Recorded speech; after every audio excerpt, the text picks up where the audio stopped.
दिन की ऊंचाई पर बाजार निफ्टी सेंचुरी लगाकर 25,200 के करीब, बैंक निफ्टी करीब 400 चढ़कर 57,200 के पास। ऑटो, आईटी और बैंक शेयरों से सपोर्ट। ग्लोबल बाजारों से मजबूती के संकेत। डाउ फ्यूचर्स करीब 125 अंक चढ़ा, नास्डैक फ्यूचर्स में भी 35 अंकों की तेजी। यूरोपीय बाजार भी जोरदार तेजी के साथ खुले।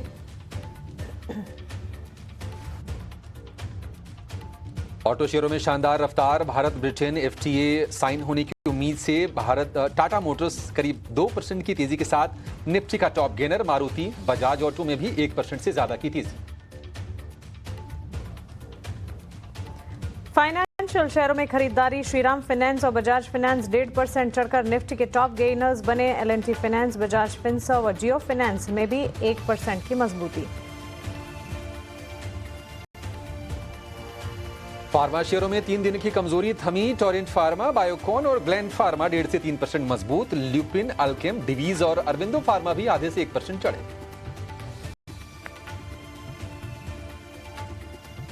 अच्छे नतीजे और ब्रोकरेज की बुलिश रिपोर्ट से डिक्सन टेक्नोलॉजीज ने भरी उड़ान। शेयर करीब 3% चढ़ा। अच्छे नतीजों से आईआरएफसी और जेएसडब्ल्यू इंफ्रा में भी 2 से 3% तक की तेजी।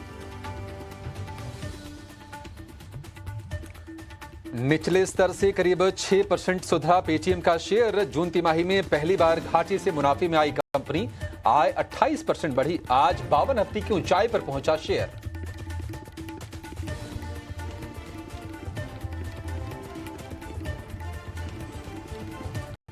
लगातार चौथे दिन एफएमसीजी शेयरों में गिरावट। टाटा कंज्यूमर करीब 3% गिरकर निफ्टी का टॉप लूजर। कमजोर नतीजे और ब्रोकरेज के डाउनग्रेड से कोलगेट 4% फिसला। एचयूएल, डाबर, गोदरेज कंज्यूमर भी आधे से 1% गिरे।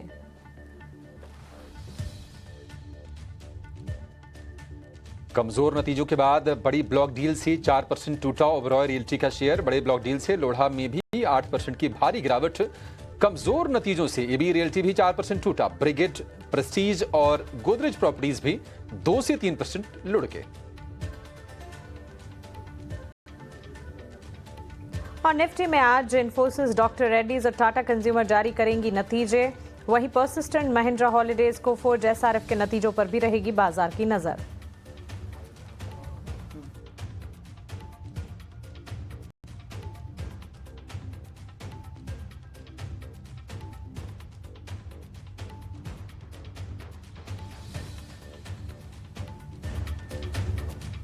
बाजार में जो है देखे एक अच्छी मोमेंटम देखने मिल रही है और एक शानदार रिकवरी जो देखने मिल रहा है। आप क्लोजिंग कॉल पे जो आपका स्वागत है। मैं हूं शरद दुबे, मेरे साथ मेरे सहयोगी हैं मानसी दवे और दिल्ली स्टूडियो से जो है अभिषेक सत्यव्रतम ज्वाइन कर रहे हैं। आप ग्लोबल क्यूज सजेस्टिव रहे, पॉजिटिव रहे और आप मार्केट्स की भी बात करें तो एक शानदार जो है रिकवरी देखने मिली है। थोड़ी सी गिरावट ज़रूर आई थी गैप अप ओपनिंग के बाद, लेकिन अब जो है ब्रॉडर इंडिसेस भी थोड़ी सी सपोर्ट कर रहे हैं। बैंक्स के बारे में बात करें तो यहाँ पे एक अच्छी मोमेंटम देखने मिल रही है, लेकिन इस शो में पूरे एक्शन भरा शो रहने वाला है। यहाँ पे देखें कि क्या क्या एलिमेंट्स हैं आज के शो में। सबसे पहले बात करेंगे 2-5 पे वायदे बाजार की स्ट्रैटेजी है। मार्केट चेक लेने वाले हैं जहाँ पे कमाई के मौके हम ढूंढने वाले हैं। क्लोजिंग ट्रेड्स जहाँ पे हमारे टेक्निकल गेस्ट जो है बताएंगे कि कौन से स्टॉक्स पे हमारी नज़र होनी चाहिए, कहाँ पे ताज़ा बिकवाली हो रही है, कहाँ पे ताज़ा खरीदारी हो रही है। 2:40 पे ऑप्शंस के चैंपियन का खास सेगमेंट रहेगा और 3 बजे मार्केट एट 3 जहाँ पे खबरों वाले शेयर्स और कौन से वॉल्यूम बजर्स है उस पर हमारी नज़र रहेगी। 3:10 पे BTST STBT ट्रेड्स रहने वाले हैं। वही इवेंट्स टू वॉच रहेगा जो कल की तैयारी पे आपको मदद करेगा। तो ये अहम एलिमेंट्स है जो हमारे शो पे देखने वाले। लेकिन आज जो है बाजार बहुत अच्छी मोमेंटम दे रही है और शॉर्ट कवरिंग जो थी शुरुआती लेवल्स पे वहाँ पे जो है एक अच्छा मोमेंटम देखने मिल रहा है। लेकिन स्टॉक स्पेसिफिक क्या मूव आ रहे हैं उस पर हमारी नज़र रहेगी। मानसी, ये कौन से स्टॉक्स है? सेक्टर स्पेसिफिक मूव आ रही होगी, लेकिन लगता है पूरी अर्निंग्स ही लिस्ट होगी यहाँ पे। बिल्कुल शरद, देखिए आज सुबह जब हम ग्लोबल सेटअप समझा रहे थे, उस पर बातचीत कर रहे थे, तो हम अब ये भी बात कर रहे थे कि उम्मीद है कि बाजार आज संभल जाएं। हालांकि जब मार्केट्स खुले तो काफ़ी वॉलेटिलिटी थी, डाउनसाइड एक्शन भी नज़र आ रहा था, बिकवाली का दबाव भी था। लेकिन सेकंड हाफ में आते आते बाजार ने करवट बदली है। शानदार रिकवरी के साथ हम देख रहे हैं बाजार में अच्छा खासा एक्शन। 25,200 के नज़दीक इस वक्त और होप्स एंड एक्सपेक्टेशंस यही हैं कि कल 25,000 के लेवल्स को पिछले 2 सेशन से इनफैक्ट बाजार इंटैक्ट इम्पैक्ट रख रहा है। आज 25,200 के ऊपर की क्लोजिंग अगर दिख जाए तो बहुत अच्छा होगा। लेकिन चलिए इस उम्मीद के साथ आगे बढ़ेंगे। स्टॉक स्पेसिफिक काफ़ी सारी चीज़ें, काफ़ी सारे स्टॉक्स हैं, सेक्टोरल अप्रोचेस भी हैं और खबरें भी ढेर सारी हैं, नतीजों का एक्शन भी है। चाहे फिर अच्छे नंबर्स हैं तो गुड एक्शन और कमज़ोर नतीजे है तो डाउन साइड एक्शन, लेकिन एक्शन भरपूर मार्केट में नजर आ रहा है। तो स्टॉक स्पेसिफिक मार्केट है और ऐसे में बिग बजर्स बजिंग मोमेंटम वाले स्टॉक्स की लिस्ट आपके लिए लेकर आते हैं और शुरुआत रियल एस्टेट पॉकेट से करेंगे। वैसे तो रियल एस्टेट सेक्टर में हम देख रहे हैं कमजोरी का रुझान जो है आज के सत्र में देखने को मिला और इस वक्त भी अगर आप देखेंगे निफ्टी रियल्टी इंडेक्स सबसे ज्यादा गिरता हुआ इस वक्त नजर आ रहा है। हालांकि ये भी रियल एस्टेट कंपनी के नतीजे आए, मुनाफे से घाटे में कंपनी आती हुई दिखी तो उसका एक इम्पैक्ट देखने को मिला। इसके अलावा MGL के स्टॉक प्राइस पर भी नजर रखें क्योंकि वहां पर भी एक इम्पैक्ट आता हुआ देखने को मिला है।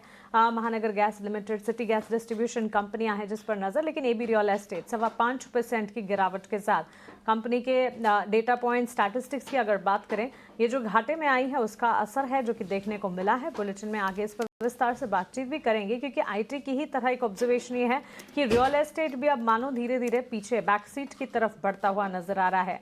अब साइकिल के ट्रेंड की बात होती है लेकिन फिलहाल रियल एस्टेट को हुआ क्या है, क्योंकि क्वार्टरली अपडेट्स, रियल एस्टेट के सेल्स के अपडेट्स अगर आप याद करेंगे तो मेजर कंपनियों के अपडेट्स तो अच्छे थे, फिर सेक्टर क्यों नहीं परफॉर्म कर पा रहा है, इस सवाल का जवाब लेने की कोशिश होगी। इसके अलावा स्टॉक स्पेसिफिक एक्शन में ऑटो क्षेत्र की रफ्तार लगातार बढ़ती जा रही है। ऑटो के साथ साथ ऑटो एंसिलरी पर भी नजर होनी चाहिए और इस वक्त टॉप सेक्टोरल मूव्स की अगर बात करें तो बैंक्स, फाइनेंशियल सर्विसेज के बाद ऑटो क्षेत्र ही है जो कि सबसे अच्छा एक्शन दिखा रहा है। Maruti Suzuki, Bajaj auto, Tata Motors, ये सारे स्टॉक्स में हम देख रहे हैं 2-2.5% तक के मूव्स आज के सत्र में देखने को मिल रहे हैं और इसके अलावा भी कई सारे ऑटो मेजर्स और ऑटो एंसिलरी पॉकेट्स हैं जहां पर आप अच्छा खासा एक्शन आज के सत्र में देख पाएंगे। साथ साथ सूर्या रोशनी पर भी एक नजर रखें क्योंकि कंपनी के ऑर्डर विन की खबर आई है। 175 करोड़ का ऑर्डर कंपनी को मिला है और इस ऑर्डर विन की खबर के बाद स्टॉक में एक move on a positive side आता हुआ देखने को मिला है। करीब 3-3.25% के गेंस सूर्या रोशनी 337 के लेवल्स पर पॉजिटिव न्यूज फ्लो जिसका एक इम्पैक्ट आप इस स्टॉक में देख रहे हैं। इसके अलावा बायोकॉन, क्योंकि बायोकॉन बायोलॉजिक्स ने एक नई दवा लॉन्च की है ऑस्ट्रेलिया में और इसी के चलते ये स्टॉक भी फोकस में है। 2.25% की तेजी। फार्मा हेल्थ केयर डायग्नोस्टिक हालांकि बाजार को संभालने का काम कर रहा है। आज का सत्र में भी अगर आप देखेंगे फार्मा स्पेस में अच्छे खासे एक्शन के साथ कामकाज देखने को मिला है। ICICI सिक्योरिटीज का डाउनग्रेड आया है M&M फाइनेंस पर और इसी के चलते स्टॉक में भी हम देख रहे हैं का इम्पैक्ट है टुवर्ड्स डाउन साइड देखने को मिल रहा है। करीब 3% की गिरावट है। डाउनग्रेड की अगर बात करें तो खरीदारी की राय से होल्ड की रेटिंग दी है इन्होंने और टारगेट जो है इसे भी कट किया है। पहले 310 के टारगेट ये सुझा रहे थे M&M फाइनेंशियल्स के लिए, अब 275 तक के टारगेट्स, इनफैक्ट 258 पर तो ये इन इटसेल्फ ट्रेड कर रहा है, तो इन्होंने जो टारगेट बताया उससे भी नीचे M&M फाइनेंशियल का स्टॉक जो है वो जा गिरा है। सो क्लियरली डाउन साइड और नेगेटिव ब्रोकरेज डाउनग्रेड रिपोर्ट है जिसका एक इम्पैक्ट M&M फाइनेंस पर पड़ रहा है। महानगर गैस लिमिटेड पर नजर रखें, यहाँ पर भी मुनाफे के फ्रंट पर इजाफा हुआ लेकिन स्टॉक में मूव नहीं दिख रहा। करीब 1.25% की गिरावट के साथ ये स्टॉक ट्रेड करता हुआ आज के सत्र में। सो ऑल इन ऑल कह सकते बड़ा ही बटा हुआ बाजार है। रियल एस्टेट नहीं चल पा रहे हैं। IT सेक्टर से उम्मीद है कि वापस से कम बैक करे लेकिन फिलहाल दिख नहीं रहा है। ऑटो सेक्टर की रफ्तार अच्छी है और कुछ तमाम स्टॉक्स हैं जो कि न्यूज फ्लोज, ऑर्डर विन्स और अच्छे रिजल्ट्स के दम पर काफी अच्छा ट्रेंड कर जा रहे हैं। सो ये है मार्केट का ऑल इन ऑल सेटअप। लेकिन मार्केट के स्टॉक वाइज सेटअप के साथ साथ मार्केट का इंडेक्स सेटअप समझना भी बेहद जरूरी है। एक बार benchmarks, Nifty, bank Nifty, Sensex और साथ साथ ब्रॉडर मार्केट्स को भी आपके स्क्रीन पर रखेंगे, यानी कि मिड कैप और स्मॉल कैप इंडेक्सेस को भी। साथ साथ मार्केट की ब्रेथ यानी कि एडवांस डिक्लाइन रेशियोज आपके स्क्रीन पर होगी और इंडिया विक्स फेयर इंडिकेटर को भी आपकी स्क्रीन पर रिफ्लेक्ट करते जाएंगे। PCBL के नतीजे इस वक्त आ रहे हैं आपकी स्क्रीन पर, आप फ्लैश होते देख रहे हैं। मुनाफे के फ्रंट पर कटौती है। स्टॉक नंबर से ठीक पहले गिर रहा था, टूट रहा था। 3.25% की गिरावट और on the face of it consolidated मुनाफा 118 करोड़ से घटा है और साथ साथ ये घटकर 94 करोड़ पर सालाना आधार पर ये डेटा पॉइंट्स आते हुए दिखे हैं। कंपनी के रेवेन्यूज का जब आंकड़ा आएगा वो भी आपके सामने रखेंगे। लेकिन इस बीच इंडेक्स पर वापस से एक नजर डालते हैं। बैंक निफ्टी में 400 अंकों की मजबूती इस वक्त नजर आ रही है। निफ्टी अगर देखेंगे 25,200 के नजदीक खड़ा है। अभिषेक, आज सुबह भी डिस्कशन हम कर रहे थे, गिरावट में खरीदारी के मौके ढूंढने की बातचीत हो रही थी। फर्स्ट हाफ में जो सेटअप था वहां से सेकंड हाफ में बाजार ने अपने आप को बेहतरीन तरीके से संभाला है।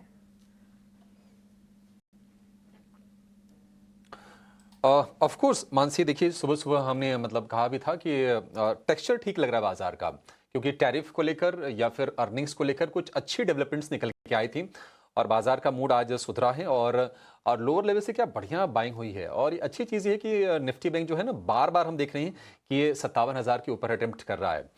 आज बैंक, ऑटो, फार्मा ये सपोर्ट कर रहे हैं, एफएमसीजी, रियल एस्टेट थोड़ी सी बाजार को नरम करने का काम कर रहे हैं। लेकिन जो चीज़ आज बाजार के लिए मुझे लगता है मानसी कैटलिस्ट का काम कर रही है, हमने सुबह भी हाईलाइट किया था कि देखिए इंडेक्स फ्यूचर्स में जो एफआईज की जो लॉन्ग होल्डिंग है वो घट के आगे है 14.4% पर। और काफ़ी ज़्यादा शॉर्ट्स हैं एफआईज के। क्या वो शॉर्ट कवरिंग कर रहे हैं?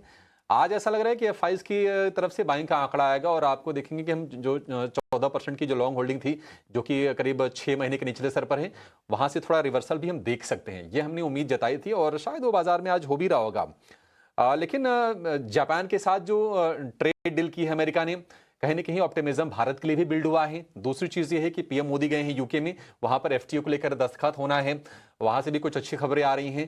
तो इन सब चीजों ने बाजार का मूड थोड़ा सा बेहतर करने का काम किया है। और उम्मीद करके हम ये चलेंगे कि जो नतीजों को लेकर जो शुरुआती निराशा थी, काफी हद तक उसको दूर किया आईसीसी बैंक ने, एचडीएफसी बैंक ने। आगे भी बेहतरी आप देख सकते हैं। मिड कैप के नतीजे क्या शानदार रहे और स्टॉक्स में रिएक्शन हमने देखे भी हैं। अब पेटीएम हो गया, डिक्सन हो गया, तमाम शेयरों में आज अच्छी रफ्तार हमने देखी है। 25,000 के ऊपर आना निफ्टी के लिए एक निश्चित तौर पर ये शुभ संकेत है। हमने सुबह भी कहा था कि आपके लिए जो हडल बनेगा 25,200 का बनेगा, उसके आसपास ही है। और ये 25,200 का लेवल इंपॉर्टेंट क्यों है मानसी? क्योंकि देखिए जो एक्सपोनेंशियल मूविंग एवरेज जो निफ्टी का है 20 डे का, वो है 25,183। तो यहां तक एक बाधा थी। अगर इसको पार कर लेता है निफ्टी तो निश्चित तौर पर आप आगे की भी चाल बाजार में देखेंगे। और अब जो बचा हुआ जो सत्र है सवा घंटे का, 1.5 घंटे के आसपास का, उसमें अब नई खरीदारी तभी करनी है जब निफ्टी 25,100 के पास मिले। अदरवाइज नई बाइंग नहीं करनी है। जिनकी पोजीशन तेजी की है वो अपने स्टॉप लॉस को ट्रेल करके उसको होल्ड करें। 25,200 का रेजिस्टेंस है। सपोर्ट की बात करें तो 25,100 मेरा मानना है कि अब ये 100 अंकों की रेंज होगी अगले 1-1.5 घंटे में। इसके बीच ही आज की क्लोजिंग हो जाएगी। निफ्टी बैंक की बात करें तो केनरा बैंक, पीएनबी को आप छोड़ दीजिए तो बाकी 12 में से 10 शेयर मजबूत हैं। और आईसीसी बैंक में चौथे दिन, एचडीएफसी बैंक में तीसरे सत्र में आज हम तेजी देख रहे हैं, जो कि निफ्टी बैंक के हैवी वेट्स हैं। 53% दोनों का मिला के वेटेज है। और ये पिछले एक महीने में, मतलब 23 जून से लेकर अब तक आप देखिए आज 23 जुलाई तक, तो 10 बार ऐसा हुआ है कि निफ्टी बैंक ने 57,000 के ऊपर क्लोजिंग दी है। तो निफ्टी बैंक में स्ट्रेंथ थी। हम पहले भी कह रहे थे कि निफ्टी बैंक ज्यादा बेटर प्लेस्ड है और आपको बाय ऑन डिप्स करने चाहिए। वो स्टैंस अभी भी कायम है। इंट्राडे सपोर्ट की बात करें तो 56,800 पर सपोर्ट है। 57,200 को अगर निफ्टी बैंक पार कर लेता है तो फिर आगे हम और तेजी देखेंगे। फिलहाल अभी के लिए 57,200 एक क्रूशल निफ्टी बैंक के लिए पड़ाव होगा। तो बाय ऑन डिप्स की रणनीति थी, वो बाजार में काम आई है और अभी इसी रणनीति के साथ आपको बाजार में आगे बढ़ने की जरूरत है। देखिए, चलिए एक्सपर्ट्स के पास चलेंगे और उनसे समझेंगे कि आपको अभी बाजार में क्या करना है और स्टॉक्स में आपके लिए मौके कहां पर बनेंगे। हमारे साथ जुड़ गए हमारे एक्सपर्ट तपन दोषी हमारे साथ हैं। फंडामेंटल एनालिसिस करते हैं बाजार की, टेक्निकल्स पर भी कभी कभी नजर डालते हैं। तपन जी, बहुत शुक्रिया आपका। तपन जी, क्या करना चाहिए मार्केट्स में अभी? क्योंकि हम देख रहे हैं कि लोअर लेवल पर बाजार में स्ट्रेंथ दिख रही है। आपके हिसाब से रणनीति क्या होनी चाहिए? अभिषेक जी, जैसे सुबह हमने डिस्कस किया ना, आई थिंक मिड कैप के तो भी रिजल्ट काफ़ी ठीक ठाक रहे। कल से कुछ दिन से अगर आप देखो तो रिजल्ट जैसे इटर्नल का आपने देखी तेज़ी देखी और फिर अपने पेटीएम देखा, तो उस तरह से दिख रहा है कि वहाँ काफ़ी हद तक मिड कैप में काफ़ी फोकस हो रहा है। और यहाँ से भी मुझे ऐसा लग रहा है कि सेक्टर स्पेसिफिक जाना चाहिए। अभी देखिए, अभी एफएमसीजी, कंज्यूमर डिस्क्रिशनरी और फार्मा सेक्टर में काफ़ी सारे रिजल्ट्स आने वाले हैं। खास करके ऑटो अभी तक आए नहीं, ऑटो के भी रिजल्ट काफ़ी ध्यान से देखने चाहिए। लेकिन रिजल्ट स्पेसिफिक मार्केट रहेगा और जब तक कुछ कह सकते हैं कि इंडिया और यूएस के डील में कुछ होता नहीं, तब तक वो एक बैरियर रहेगा। लेकिन ओवरऑल रिजल्ट बेसिफिक रहेगा। और यहाँ से I think selected NBFC banks, FMCG, consumer discretionary, even आप देखो तो होटल बिजनेस के भी आप कुछ स्टॉक्स देख सकते हैं। लेकिन वो ये कि रिजल्ट आने के बाद डिसीजन लेना चाहिए, पहले मत लीजिए, क्योंकि कभी कुछ सरप्राइजेस भी आ रहे हैं। तो ऑफकोर्स रिजल्ट स्पेसिफिक ही जाना चाहिए यहाँ। बिल्कुल अपन इम्पॉर्टेंट लेवल्स पे और जो राय है आप medium term long term basis पे देते हुए, लेकिन हमारा एक्शन पैक शो रहने वाला है। आप स्नेही जो है हमें टाटा कंज्यूमर और नेस्ले के प्रीव्यूज़ बताने वाले हैं, और सुमिता जो है ज्वाइन करने वाली है टीसीएस के इम्पोर्टेंट हायरिंग को लेके एक एक्सक्लूसिव खबर पे, और पुलकित जो है हमें बताने वाले हैं कि कहाँ पे जो हमारी नज़र रहनी चाहिए जिस तरह इन्फोसिस के नतीजे आते हैं, तो ओवरऑल प्रीव्यू क्या रहेगा इस पे ऑफकोर्स सबसे पहले बात करेंगे। लेकिन स्नेही सबसे पहले आपके पास चलते हैं। यहाँ पे देखिए तो टाटा कंज्यूमर पे जो है आज नतीजे आने वाले हैं, आपकी प्रीव्यू क्या रहेगी इसके बारे में बताएं।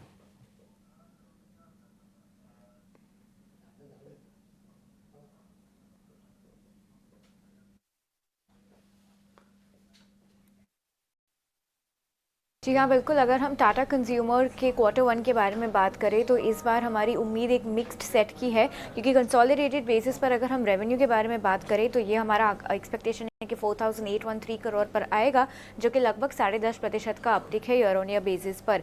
एबिटा के दम पर हमें थोड़ा सा दबाव देखने को मिल रहा है। हमारी उम्मीद है कि ये 3% घट जाएगा ईयर ऑन ईयर बेसिस पर, 650 करोड़ के आसपास आएगा। नेट प्रॉफिट में हम एक हेल्दी अपटिक देखने की उम्मीद रखते हैं, लगभग 22% ईयर ऑन ईयर बेसिस पर एक अपटिक रहेगा। और जो कि एबिटा में हम दबाव देखने की उम्मीद रख रहे हैं, उसके दम पर एबिटा मार्जिन में भी हमें हल्का सा दबाव दिख सकता है 13.5% पर, कंपेयर टू द 15.3 नंबर जो हमने ईयर ऑन ईयर बेसिस पर देखा है। ओवरऑल बेसिस पर बात करें तो हमारे जो कुछ उम्मीदें हैं इन आंकड़ों से, ओवरऑल वॉल्यूम के बारे में बात करें तो हमें 6% का हेल्दी वॉल्यूम ग्रोथ यहाँ पर देखने को मिल सकता है।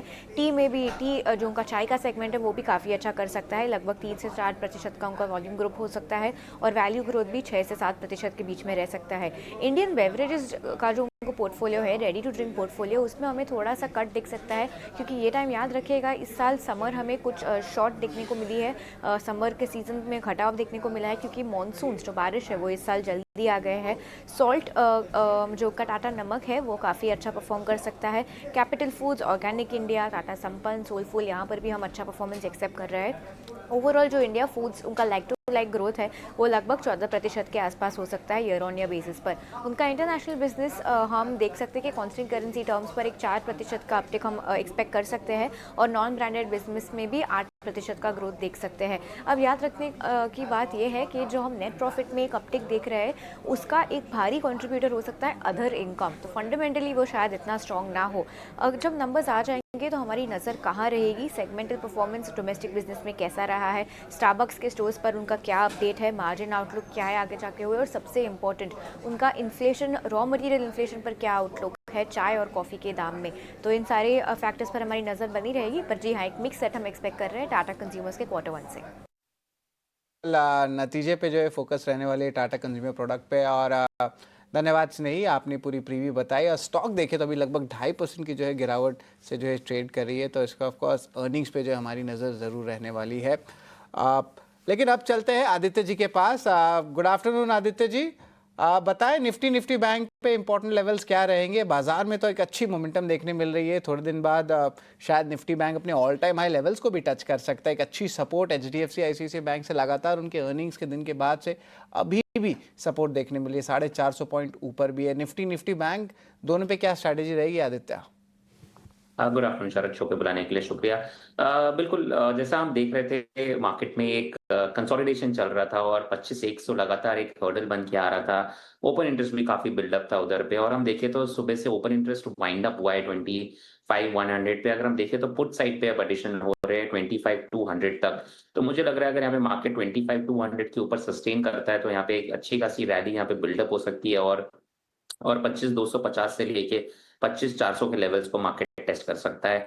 ऊपर के लेवल पे 25,600 तक का भी यहाँ पे रूम है जाने के लिए शरद। तो मुझे लग रहा है कि ओवरऑल 25,200 25,250 का जो एक रेजिस्टेंस अब आ रहा है वो क्रॉस करना जरूरी है, और सेटअप देख के लग रहा है शायद वो क्रॉस कर जाए मार्केट। एक बार वो क्रॉस करता है तो 25,400 से लेके 25,600 के लेवल्स ऊपर में देखने मिल सकते हैं। अब नीचे के सपोर्ट्स 25,100 पे आते हैं, और 25,100 का अहम सपोर्ट रहने वाला है for the rest of the trading session. और अगर उसके ऊपर से आज मार्केट क्लोज कर देता है 25,200 के ऊपर, तो मुझे लग रहा है ये कंटिन्यूएशन होना चाहिए कल के ट्रेडिंग सेशन पे भी। सो ओवरऑल अभी तक बुलिश नजरिया जो मार्केट पे बना हुआ था वो कायम है, और मुझे लग रहा है वो 25,400 से 25,600 के लेवल्स हमें देखने मिल सकते हैं निफ्टी में आने वाले दिनों में। अब अगर हम बैंक निफ्टी की यहाँ पे चर्चा कर ले तो 57,000 लगातार एक हर्डल था, 57,000 के ऊपर बैंक निफ्टी सस्टेन कर रहा है, तो यहाँ पे एक 57,300 तक के लेवल्स डेफिनेटली निकल कर आते हैं बैंक निफ्टी में। मुझे लग रहा है वहां तक का ग्रीन एक अप मूव है बैंक निफ्टी में। अगर 57,300 के ऊपर सस्टेन कर जाता है बैंक निफ्टी, तो यहाँ पे एक बार 57,700 तक के मूव्स हमें देखने मिल सकते हैं बैंक निफ्टी पे। तो overall setup Nifty bank Nifty का दोनों ही बेहतरीन है। अगर हम बैंक निफ्टी की बात कर लेते हैं, यहाँ पे हमें participation large cap private sector bank से लगातार दिख रहा है और वो कंटिन्यू होना चाहिए। इंपॉर्टेंट है कि थोड़ी बहुत पीएसयू बैंक्स भी अगर यहाँ पे पार्टिसिपेशन रैली में पार्टिसिपेट करने लगे, तो जो हम लेवल्स की बात कर रहे हैं 57,500 800, वो शायद आपको आने वाले दिनों में देख लेंगे। तो ओवरऑल नजरिया बुलिश है दोनों ही निफ्टी बैंक निफ्टी पे। थोड़ा रुझान मेरा निफ्टी में ज्यादा रहेगा फिलहाल चार्ट सेटअप को देखते हुए, और यहाँ पे 25,400 600 के लेवल्स के लिए मैं निफ्टी पे लॉन्ग लेना चाहूंगा। बैंक निफ्टी को मैं भी थोड़ा सा अवॉइड करूंगा अभी के लिए। को फिलहाल अवॉइड, लेकिन निफ्टी में लॉन्ग पोजीशंस जो हैं ये डेवलप हो सकती है। और इस वक्त दिन के उच्चतम स्तर पर हम देख रहे हैं करीब 150 अंक की मजबूती, 25,200 के पार चला है निफ्टी, और 25,203 टू बी प्रिसाइज ये लेवल है, काफ़ी इंपॉर्टेंट लेवल है। इस पड़ाव को पार करने के बाद अगर इसी तरह और थोड़ा बहुत सपोर्ट मिल जाए, देखिए यूरोपियन मार्केट से इस वक्त ठीक ठाक शुरुआत दिखी है, और इसके अलावा आज सुबह भी ग्लोबल मार्केट ठीक थे। डोमेस्टिक मार्केट में अर्निंग्स का सपोर्ट अगर मिल जाए तो ये लेवल्स जो है इंटैक्ट रख पाएगा बाजार। लेकिन चलिए, बैंक निफ्टी में भी 57,192 के लेवल्स काफ़ी अच्छी मजबूती पर इस वक्त तो हम ट्रेड कर ही रहे हैं। Aditya, good afternoon. Index wise तो आपने अपनी स्ट्रैटेजी बताई, लेकिन स्टॉक स्पेसिफिक रिकमेंडेशन भी आप बताएं। Good afternoon Mansi. दो बाय रिकमेंडेशन के साथ जाना चाहूंगा क्योंकि अंडरटोन मार्केट का बुलिश है। पहला केमिकल स्पेस से टाटा केमिकल्स है, लगातार हम देख रहे हैं स्टॉक में एक अच्छी खासी बढ़त देखने मिल रही है हमें, हायर हाइज हायर लोज देखने मिल रहे हैं, और 2 दिन पहले कंसोलिडेशन फेज से ब्रेकआउट भी आया था टाटा केमिकल्स पे। तो करंट लेवल्स पे खरीदारी की सलाह रहेगी टाटा केमिकल्स पे। यहाँ पे 1020 का यहाँ पे टारगेट लगाना है और 945 का स्टॉप लॉस लगाना है। 1020 टारगेट, 945 का स्टॉप लॉस, टाटा केमिकल्स पहला रिकमेंडेशन है बाई का। दूसरा बजाज फाइनेंस, हम देख रहे हैं लगातार stock higher highs higher lows बनाते आ रहा है, और इसमें एक नेगेटिव न्यूज फ्लो होने के बावजूद भी कल वो स्टॉक होल्ड कर रहा था, और आज हमें उसमें एक अच्छा खासा अपमूव देखने मिल रहा है। तो मुझे लग रहा है यहाँ पे कंटिन्यूएशन होना चाहिए अपमूव का, ये अपमूव को प्ले करना चाहिए, एटलीस्ट फॉर ट्रेडिंग परस्पेक्टिव हम उसको डेफिनेट प्ले कर सकते हैं। 1030 यहाँ पे टारगेट रहेगा, 935 का स्टॉप लॉस। बजाज फाइनेंस पे भी एक फ्रेश लॉन्ग एडिशन की सलाह। ओके, बजाज फाइनेंस इनफैक्ट आज सुबह भी हम जब मार्केट लाइव कर रहे थे तब हमारे एक्सपर्ट्स के रेडार पर था 1030 के लेवल्स पर, 966 के स्तर पर इस वक्त हम देख रहे हैं ट्रेड बजाज फाइनेंस में। लेकिन निफ्टी में 50 में से लगभग 40 कंपनियों में इस वक्त हम देख रहे हैं स्टॉक्स में अच्छा खासा एक्शन। सेंसेक्स में 30 में से 24 शेयरों में अच्छी खासी मजबूती नजर आ रही है, और इस मजबूती में मेजर कंट्रीब्यूशन लार्जर प्लेयर्स में से कहां पर है, एक नजर वहां पर डाल लेते हैं। ICICI bank, HDFC bank, Bharti Airtel, Infosys और रिलायंस ने भी कम बैक किया है। Tapan, Reliance after in fact 2-3 trading session I think नतीजों के बाद डेंट पड़ा था, और उसके बाद हमने देखा ऑलमोस्ट 2 से 3 सेशंस में कमजोरी हावी हुई थी। वापस से रिलायंस की तरफ से अब मजबूती, और जब टूट रहा था स्टॉक तब सवाल यही था कि इस गिरावट में क्या खरीदारी का मौका ढूंढना चाहिए। स्लोली मूव करता है, लेकिन इस वक्त ये जो तेजी है इस पर आपकी राय क्या होगी रिलायंस के लिए? देखिए मानसी, जो रिलायंस का रिजल्ट आया ना वो मिक्स बैग था, लेकिन अगर आप देखो तो जियो का बहुत ही आउट परफॉर्मेंस था, और जियो एक ऐसा सेगमेंट है जहां उनका आई थिंक आगे जाके सही में एक बड़ा ग्रोथ इंजन बन सकता है, क्योंकि जो आरपू आया वो अराउंड 208 रुपीज़ आया, विच इज़ वेरी गुड। और आगे कैपेक्स की भी बात हो रही है, और प्लस 5G में काफ़ी बड़ा इन्वेस्टमेंट आ रहा है। और यहाँ से भी मुझे लग रहा है कि अगर आप रिलायंस रिटेल की भी बात करें, आई थिंक 250 स्टोर के आसपास लोग ऐड करने वाले हैं, प्लस इन्वेस्टमेंट है, और वो वैल्यू अनलॉकिंग हो सकता है जैसे जैसे आई थिंक रिलायंस रिटेल और जियो दोनों का जब डीमर्जर होता है, तो वो ऑफकोर्स थोड़ा टाइमिंग पीछे हो गया है, लेकिन देखना पड़ेगा 1 साल में कब होगा। पहले जियो होगा, फिर आई थिंक रिलायंस रिटेल होगा। लेकिन अगर आप ओवरऑल रिलायंस की बात करें, ऑयल टू केमिकल जो एक सेगमेंट था वो काफ़ी वीक रहा था, लेकिन वहाँ भी एक तरह की स्टेबिलिटी आएगी जैसे जैसे क्रूड ऑयल प्राइसेस स्टेबल हो गए। तो अगर ये चारों सेगमेंट, अगर तीनों सेगमेंट देखें, प्लस यस चौथा सेगमेंट जो ग्रीन एनर्जी का है, उस पर बहुत ही कहते हैं ना पॉजिटिव कमेंट्री आई है मैनेजमेंट की। तो अगर ये चारों सेगमेंट की अगर हम लोग बात करें तो आई थिंक आउटलुक अच्छा लग रहा है। ऑफकोर्स थोड़ी वीकनेस आई थी, लेकिन as a long term investment ये एक अच्छा लेवल होगा एंटर करने के लिए। आई थिंक 1.5-2 साल में एक अच्छी बढ़ोतरी आ सकती है यहाँ से। जी बिल्कुल। अपन 2 दिन पहले मैं और मानसी डिस्कस भी कर रहे थे कि रिलायंस में भारी गिरावट आ रही थी और हमने एक कॉन्ट्रा ट्रेड भी बात किया था कि अब क्या रिलायंस में हम बाई कर सकते हैं। देखिए 1-1.5 महीने में जो एक गैप है एजीएम का आने में, और एजीएम में हिस्टोरिकली मैं डेटा देखा हूँ कि 10-15 दिन पहले से जो है अच्छी बाइंग देखने मिलती है। तो कहाँ पे वैल्यू अनलॉकिंग देखने मिलता है, और ऑफ कोर्स देखा जाए तो एफआई जो है बैंक्स पे जो है ऑलरेडी अच्छी बाइंग देख रहे हैं। तो अगर थोड़ा सा मूव करते हैं, क्योंकि आईटी में उतना इंटरेस्ट आ नहीं रहा है, तो शायद रिलायंस की तरफ जो एफआईज की भी जो है पकड़ आ सकती है और थोड़ी सी बाइंग एक रैली देखने मिल सकती है। अगर 1 या 1.5 महीने के बेसिस पे आप बताएं, क्योंकि हमेशा एजीएम के समय कुछ न्यूज फ्लो आता है, बट वैल्यू अनलॉकिंग होती है। कैटेगोरिकली हमने कहा था कि गिरावट है, लेकिन एजीएम से ठीक पहले कुछ अनाउंसमेंट्स आ जाएंगे और स्टॉक वापस चल पड़ेगा। हमेशा एजीएम ने बड़ी अनाउंसमेंट आती है, शायद इस बार डीमर्जर या ग्रीन एनर्जी की भी जो बात के वहाँ कोई अनाउंसमेंट आ जाए तो एक अच्छी खासी बाइंग आ सकती है यहाँ से। जी बिल्कुल। यहाँ पे ऑफ कोर्स उस पर नज़र रखेंगे। जियो फाइनेंशियल सर्विसेज पे भी जो है एक अच्छा अपमूव देखने मिला था, लेकिन अब थोड़े से कंसोलिडेशन के जो है फेस पे जा रहे हैं। लेकिन देखिए रिलायंस जो है अच्छी अपमूव दे रहे हैं, मार्केट्स को भी अब सपोर्ट कर रहा है। बैंकिंग नेम्स तो थे ही, लेकिन अब देखिए धीरे धीरे करके रिलायंस और जियो फाइनेंशियल सर्विस दोनों ही बाजार में एक अच्छी सपोर्ट दे रहे हैं। आदित्य, ऑफ कोर्स इस पे आपकी एक राय भी लेना चाहता हूँ, खास करके जियो फाइनेंशियल सर्विसेज पे। लॉन्ग टर्म चार्ट्स क्या सजेस्ट कर रहे हैं, क्योंकि शॉर्ट टर्म में तो है उसके अर्निंग्स तो आ गए, लेकिन उतना ज़्यादा जो है बिजनेस स्पेसिफिक जो है अर्निंग्स को हम कंपेयर नहीं कर सकते। तो यहाँ पे ऑफ कोर्स स्ट्रेटेजिकली जो है ज़्यादा इन्फॉर्मेशन देखते हैं। रीइंश्योरेंस बिजनेस में भी अप्रूवल्स आ गए हैं अलायंस के साथ, एनएफओ भी कर दिया 18,000 करोड़ का ब्लैक रॉक के साथ। अब यहाँ से जो है कितने दिन का जो है आप देख सकते हैं कि एक वेटिंग पीरियड है, कंसोलिडेशन आ सकता है जियो फाइनेंशियल सर्विसेज का, थोड़ी सी करेक्शन आई है 340 लेवल्स के बाद से। शायद 300 का बहुत अच्छा सपोर्ट है अगर हम जियो फाइनेंशियल सर्विसेज की बात कर ले तो, और मुझे लग रहा है कि बहुत ज्यादा यहाँ से गिरावट हमें देखने नहीं मिलेगा स्टॉक में। तो आप खरीदारी करने का अगर सोच रहे हैं तो करंट लेवल से स्टार्ट कर सकते हैं खरीदारी करना थोड़ा थोड़ा करके, और 300 तक इसमें बाइंग कंप्लीट करें। नीचे की तरफ अगर हम स्टॉप लॉस लगाना है तो 280 290 का अच्छा सपोर्ट है, उस बीच में स्टॉप लॉस लगाए। और मुझे लग रहा है आने वाले दिनों में इसकी जो प्रीवियस हाई थी close to about 370 to about 390, वो आपको देखने मिल सकती है। बहुत ही ज्यादा स्ट्रेंथ के साथ स्टॉक ने एक अपमूव दिखाया था, थोड़ी बहुत कूल ऑफ हुई है, प्रॉफिट टेकिंग आया है, वो अच्छा मौका है आपको दे रहा है फ्रेश लॉन्ग एडिशन करने का। तो डेफिनेटली करंट लेवल्स पे खरीदारी की सलाह रहेगी। टारगेट्स यहाँ पे जैसे कि मैंने कहा 370 से लेके 390 के आपको देखने मिल सकता है अगर आप इसको 6 महीने से 1 साल होल्ड करें तो। और जैसा कि आप सब चर्चा भी कर रहे थे रिलायंस की, तो मुझे लगा रिलायंस में भी एक बेहतरीन आपको मौका मिल रहा है अपने पोर्टफोलियो में ऐड करने के लिए स्टॉक को, क्योंकि आने वाले दिनों में मुझे लग रहा है आफ्टर बजाज ट्विंस ये एक ऐसा स्टॉक रहने वाला है जो कि आपको निफ्टी 50 में माइट भी आपको सबसे ज्यादा रिटर्न्स देके आपको निकले 1 से 2 साल के अगर हम टाइम फ्रेम को देखते हैं। तो Reliance industries definitely current levels पे ऐड करनी चाहिए। ओके, तो चलिए ये एक राय इस वक्त जियो फाइनेंशियल सर्विसेज पर, इनफैक्ट पूरे रिलायंस बास्केट पर भी एक नज़र होनी चाहिए। और रिलायंस नतीजों के ठीक बाद हमने एक कंसर्न ज़रूर देखी, लेकिन उसके बाद वापस से कम बैक ज़रूर दिख रहा है। एजीएम से पहले क्या अनाउंसमेंट्स आते हैं इस पर नज़र ज़रूर रखेंगे।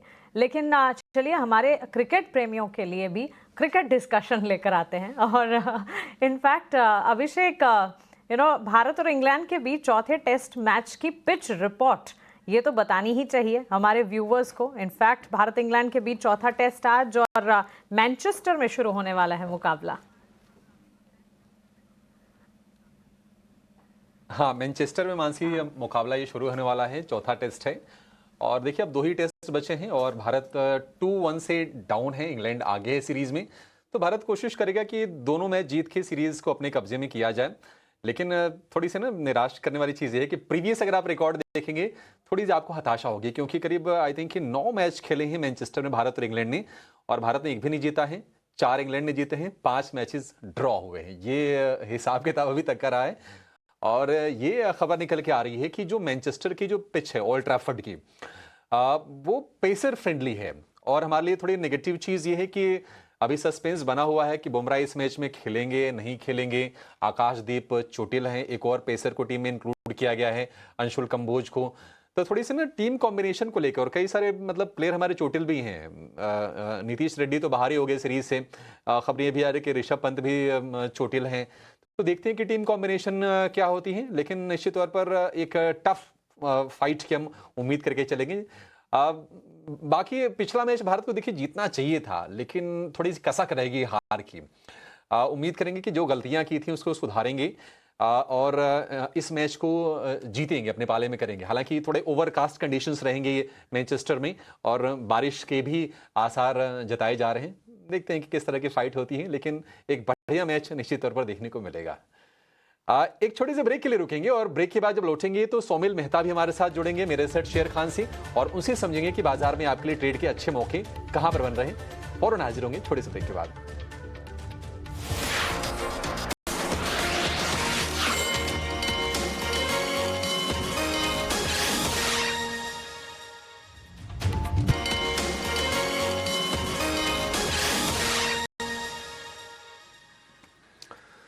तो बाजार में आज हम अच्छी तेजी देख रहे हैं कल की गिरावट के बाद, और निफ्टी है करीब 150 अंक ऊपर, 25,200 के ऊपर निकल गया है। और निफ्टी बैंक की बात करें तो 57,200 के लेवल आप देखेंगे, 400 अंकों से ज्यादा की तेजी है। हमारे एक्सपर्ट्स हमारे साथ बने हुए हैं, आदित्य अग्रवाल हैं, तपन दोषी हों, और एक और मेहमान को शामिल कर लेते हैं। सोमिल मेहता हमारे साथ जुड़ गए हैं मेरे सेट शेयर खान से। लेकिन इस बीच महिंद्रा हॉलीडेज के नंबर आ गए हैं और मुनाफा जो है 6 करोड़ से बढ़कर 8 करोड़ रुपए ईयर ऑन ईयर।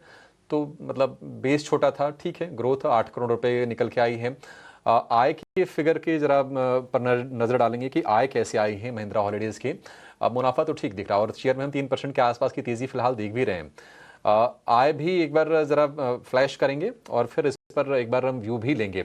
लेकिन सोमिल भाई गुड आफ्टरनून, आप जरा ये बताइए कि आपके अच्छा ठीक है, आय 653 करोड़ से बढ़कर 700 करोड़ रुपए से ऊपर, तो आय के फ्रंट पर, एबिडा के फ्रंट पर, और हम देख रहे हैं कि प्रॉफिट के फ्रंट पर नंबर्स ठीक ठाक दिख रहे हैं महिंद्रा हॉलीडेज के। एक बार जरा पहले आप महिंद्रा हॉलीडेज पर व्यू दीजिए, फिर अपने स्टॉक्स भी बताइए जहां पर आप ट्रेड लेने की सलाह देंगे।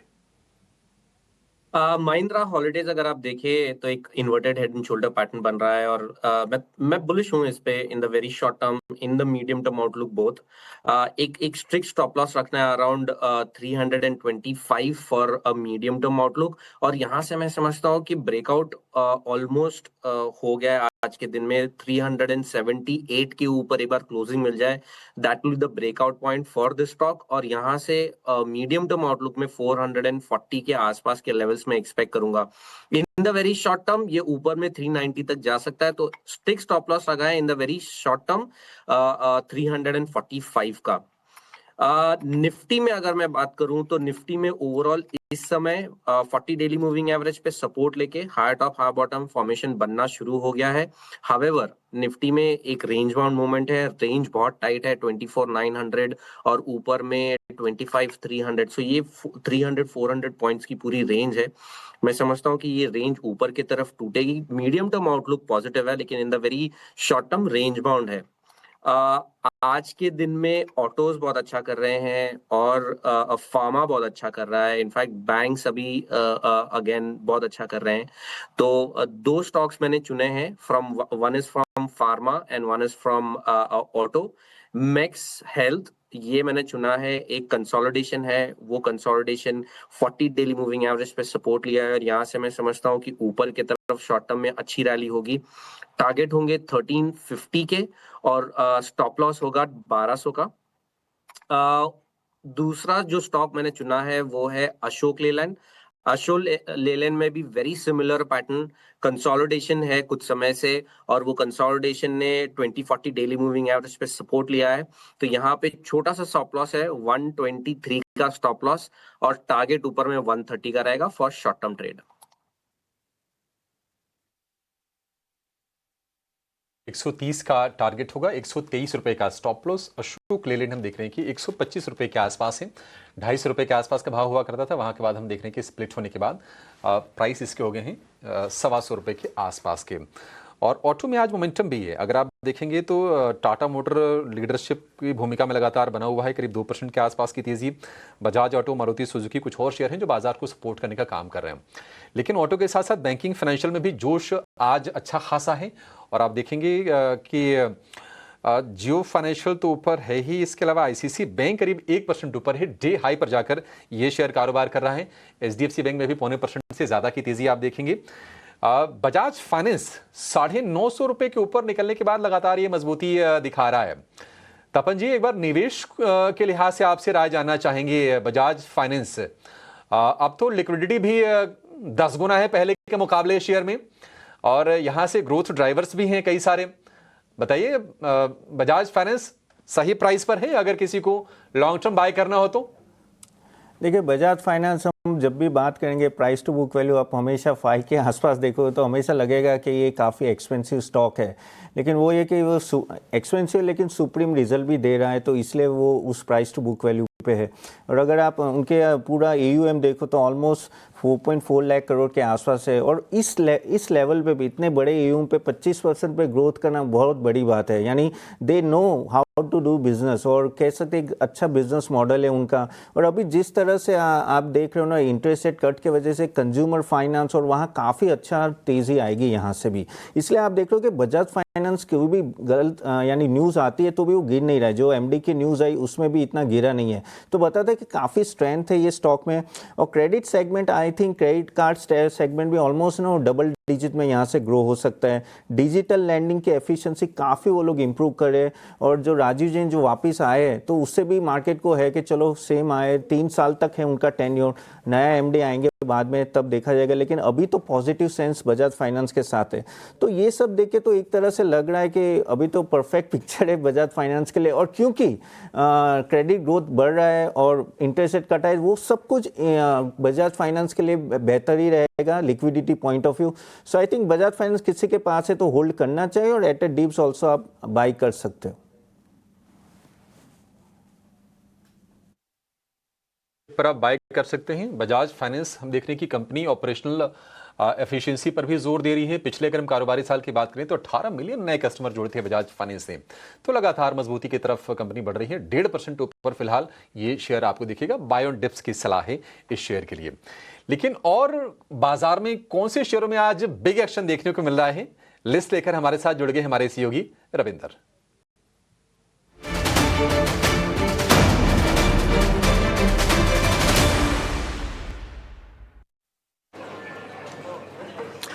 जी बिल्कुल, बिग एक्शन वाले स्टॉक्स में सबसे पहले आज बात करेंगे निफ्टी रियल्टी इंडेक्स में। यहाँ पे जो आज करीब 3% की गिरावट देखने को मिल रही है। अगर बात करें उसके टॉप 3 लूजर्स की, तो निफ्टी रियल्टी के जो टॉप 3 लूजर्स है लोधा, ओबरॉय रियल्टी और AB रियल स्टेट, जहाँ पर लोधा में जो है 7% के आसपास की इसमें गिरावट देखने को मिल रही है। वहीं ओबरॉय रियल्टी में भी है जो है 4% के आसपास की गिरावट देखने को मिल रही है। और इन दोनों ही स्टॉक्स में जो है आज ब्लॉक डील हुई है, जिसके चलते इन दोनों ही स्टॉक्स में एक्शन देखने को मिल रहा है। इसी के साथ आज कोलगेट में भी अच्छा खासा एक्शन देखने को मिल रहा है, जहाँ पर यहाँ पर कंपनी ने कल Q1 FY26 के रिजल्ट अनाउंस किए थे, जिसके बाद कल भी स्टॉक्स में गिरावट देखने को मिल रही थी और आज भी स्टॉक्स में गिरावट देखने को मिल रही है। जहाँ पर मेजर ब्रोकरेज हाउस ने जो है स्टॉक्स में जो है सेल रेटिंग रखा है और टारगेट प्राइस में जो उन्होंने रिड्यूस किया है, जिसके चलते कोलगेट में भी जो आज एक्शन देखने को मिल रहा है। इसी के साथ साथ अगला जो स्टॉक आज फोकस में है IRFC, जहाँ पर IRFC ने कल आफ्टर मार्केट आज जो है अपने Q1 के रिजल्ट अनाउंस किए थे और उसमें कंपनी का जो पैट है उसमें जो है 11% की जो इसमें ग्रोथ देखने को मिली ईयर ऑन ईयर बेसिस पर। वहीं जो NII है उसमें भी अच्छा खासा अपटिक देखने को मिला था 11% का ईयर ऑन ईयर बेसिस पर। तो ओवरऑल एक अच्छे सेट ऑफ नंबर के चलते IRFC में भी जो है 3.5% से ज़्यादा की इस पर तेज़ी देखने को मिल रही है।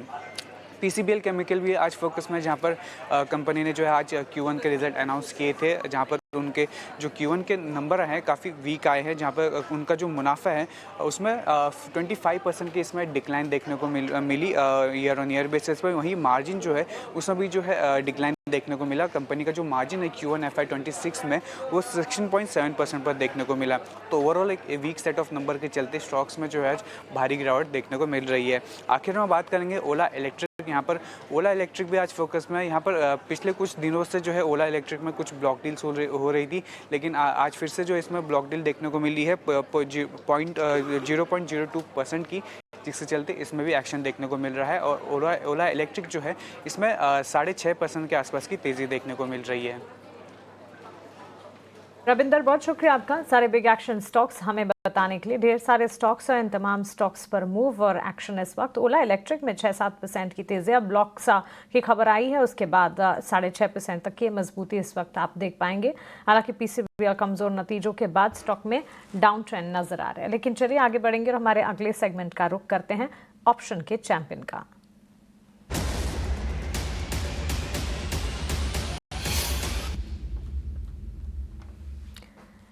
JM फाइनेंशियल के तेजस शाह हमारे साथ जुड़ गए हैं ऑप्शन की आज की रणनीति लेकर। तेजस, गुड आफ्टरनून, बताइए। गुड आफ्टरनून मानसी जी और तमाम दर्शकों को मेरा नमस्कार।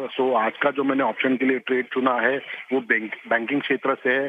बैंकिंग एज अ सेक्टर हमें काफी अच्छा लग रहा है और हमें लग रहा है कि आगे जाके बैंकिंग एज अ सेक्टर ही लीड करेगा मार्केट को। तो मैंने जो टॉपिक चुनी है वो है आईसीआईसीआई बैंक का। आईसीआईसीआई बैंक के काफी अच्छे नतीजे भी आई है और टेक्निकली देखेंगे तो स्टॉक ऑल टाइम हाई पे चल रहा है और बाइंग मोमेंटम भी काफी स्ट्रांग है। हायर टॉप हायर बॉटम के फॉर्मेशन है।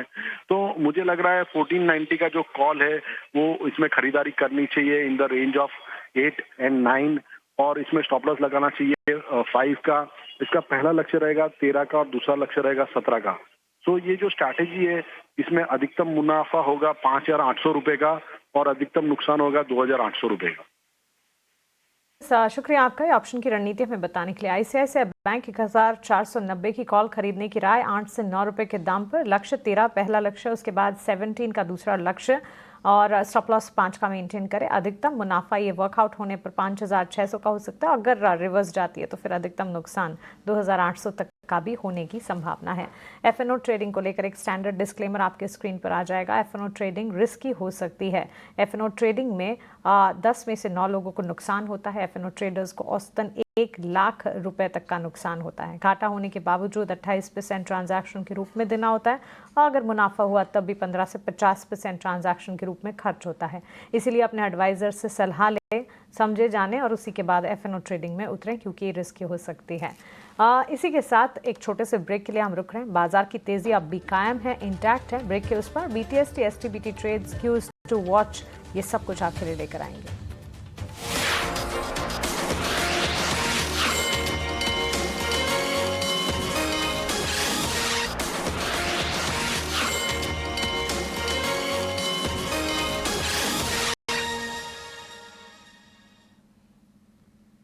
ब्रेक के बाद स्वागत है आपका 25,200 के लेवल्स पर। इस वक्त आप देख रहे हैं करीब 150 अंकों की मजबूती पर निफ्टी कायम है। Tata Motors, Shriram finance, Bajaj finance, banks and financials अच्छा खासा एक्शन दिखा रहे हैं। ऑटोमोबाइल भी मजबूती दिखा रहा है। भारतीय एयरटेल, रिलायंस जैसे स्टॉक्स ने भी कम बैक कर लिया है और फार्मा में गेनिंग मोमेंटम तो है ही और ये मोमेंटम अब भी जारी है।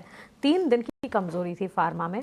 पिछले 3 ट्रेडिंग सेशन से हम देख रहे थे फार्मा हो चाहे health care, diagnostic, CRAMS, CDMO, hospital, इन तमाम स्पेसेस में कमजोरी नज़र आ रही थी। हालांकि फार्मा सेक्टर के लिए कहा ज़रूर जाता है कि मार्केट को हमेशा संभालने का ही काम करता है एज डिफेंसिव और ये कमबैक वापस हो चुका है। Fortis health care, Torrent pharma, Biocon, gland pharma, lupin, Alkem, you name it, और सारे स्टॉक्स में अच्छी खासी मजबूती। इंडेक्स भी तेज़ी पर कायम है। सोमिल, आपसे एक टेक जानना चाहेंगे।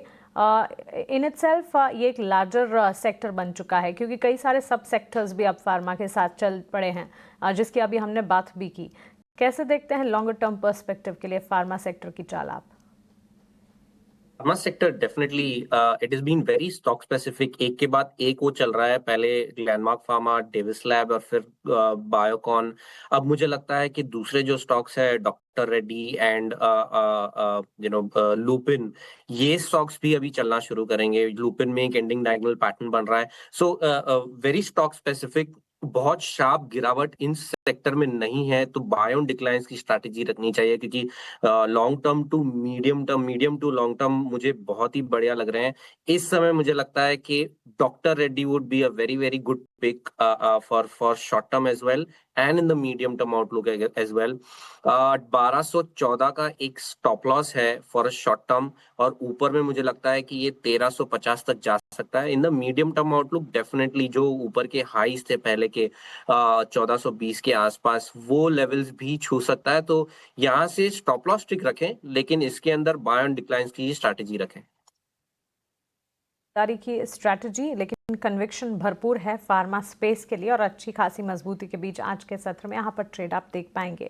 फाइनेंशियल से जुड़े शेयरों में अच्छी खासी खरीदी है जिसका जिक्र लगातार हम कर भी रहे हैं। इस कड़ी में Shriram finance, L and T finance, Bajaj Finserv, Jio finance, ये तमाम स्टॉक्स तो है ही। बजाज फाइनेंस से अपर एक्सपर्ट से भी उनके टेक ले रहे हैं और एक्सपर्ट्स लगातार अपने फोकस रेडार पर भी स्टॉक को रख रहे हैं।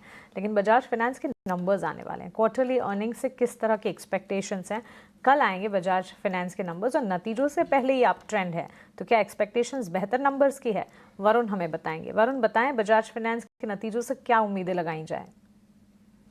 देखिए बजाज फाइनेंस में आपको अच्छी ग्रोथ देखने मिलेगी, क्योंकि कंपनी ने जो अपना तिमाही का अपडेट दिया था उसमें कंपनी ने कहा था कि जो कस्टमर फ्रेंचाइज है उसमें 21% की बढ़ोतरी हुई है, जो न्यू लोन्स बुक्ड है उसमें 23% की बढ़ोतरी हुई है, जो AUM है उसमें करीब 25% के आसपास की बढ़ोतरी हुई है, और जो डिपॉजिट बुक है उसमें करीब 15% के आसपास की बढ़ोतरी हुई है। इसके बेसिस पे हमारा अनुमान है कि कंपनी की NII में करीब 22.5% के आसपास की बढ़ोतरी होगी, 10,244 करोड़ रुपए के आसपास की आएगा। PPOP में करीब 21% और मुनाफे में करीब 18.8% की बढ़ोतरी होगी, 4646 करोड़ रुपए के आसपास जो है ये आ सकता है। कंपनी की ओवरऑल एसेट क्वालिटी अगर आप देखेंगे तो वो स्टेबल रहने का अनुमान है। जो क्रेडिट कॉस्ट है करीब 2% के आसपास रहेगी। इसके पहले भी अगर आप देखेंगे तो एवरेज जो है करीब 2 से 2.3% के आसपास रही है, तो उसके लोअर एंड पे क्रेडिट कॉस्ट रहने का अनुमान है। हालांकि नेट इंटरेस्ट मार्जिन पे नजर रखिएगा। अक्रॉस अगर आप देखेंगे तो बैंक्स और NBFCs नेट इंटरेस्ट मार्जिन में गिरावट हुई है।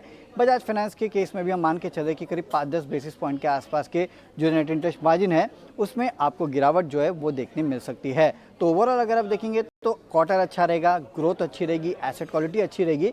नेट इंटरेस्ट मार्जिन पे नजर रखिएगा कितनी गिरावट वहाँ होती है, और मैनेजमेंट की कमेंट्री पे नजर रखिएगा कि आगे को लेके वो क्या कमेंट्री देते हैं।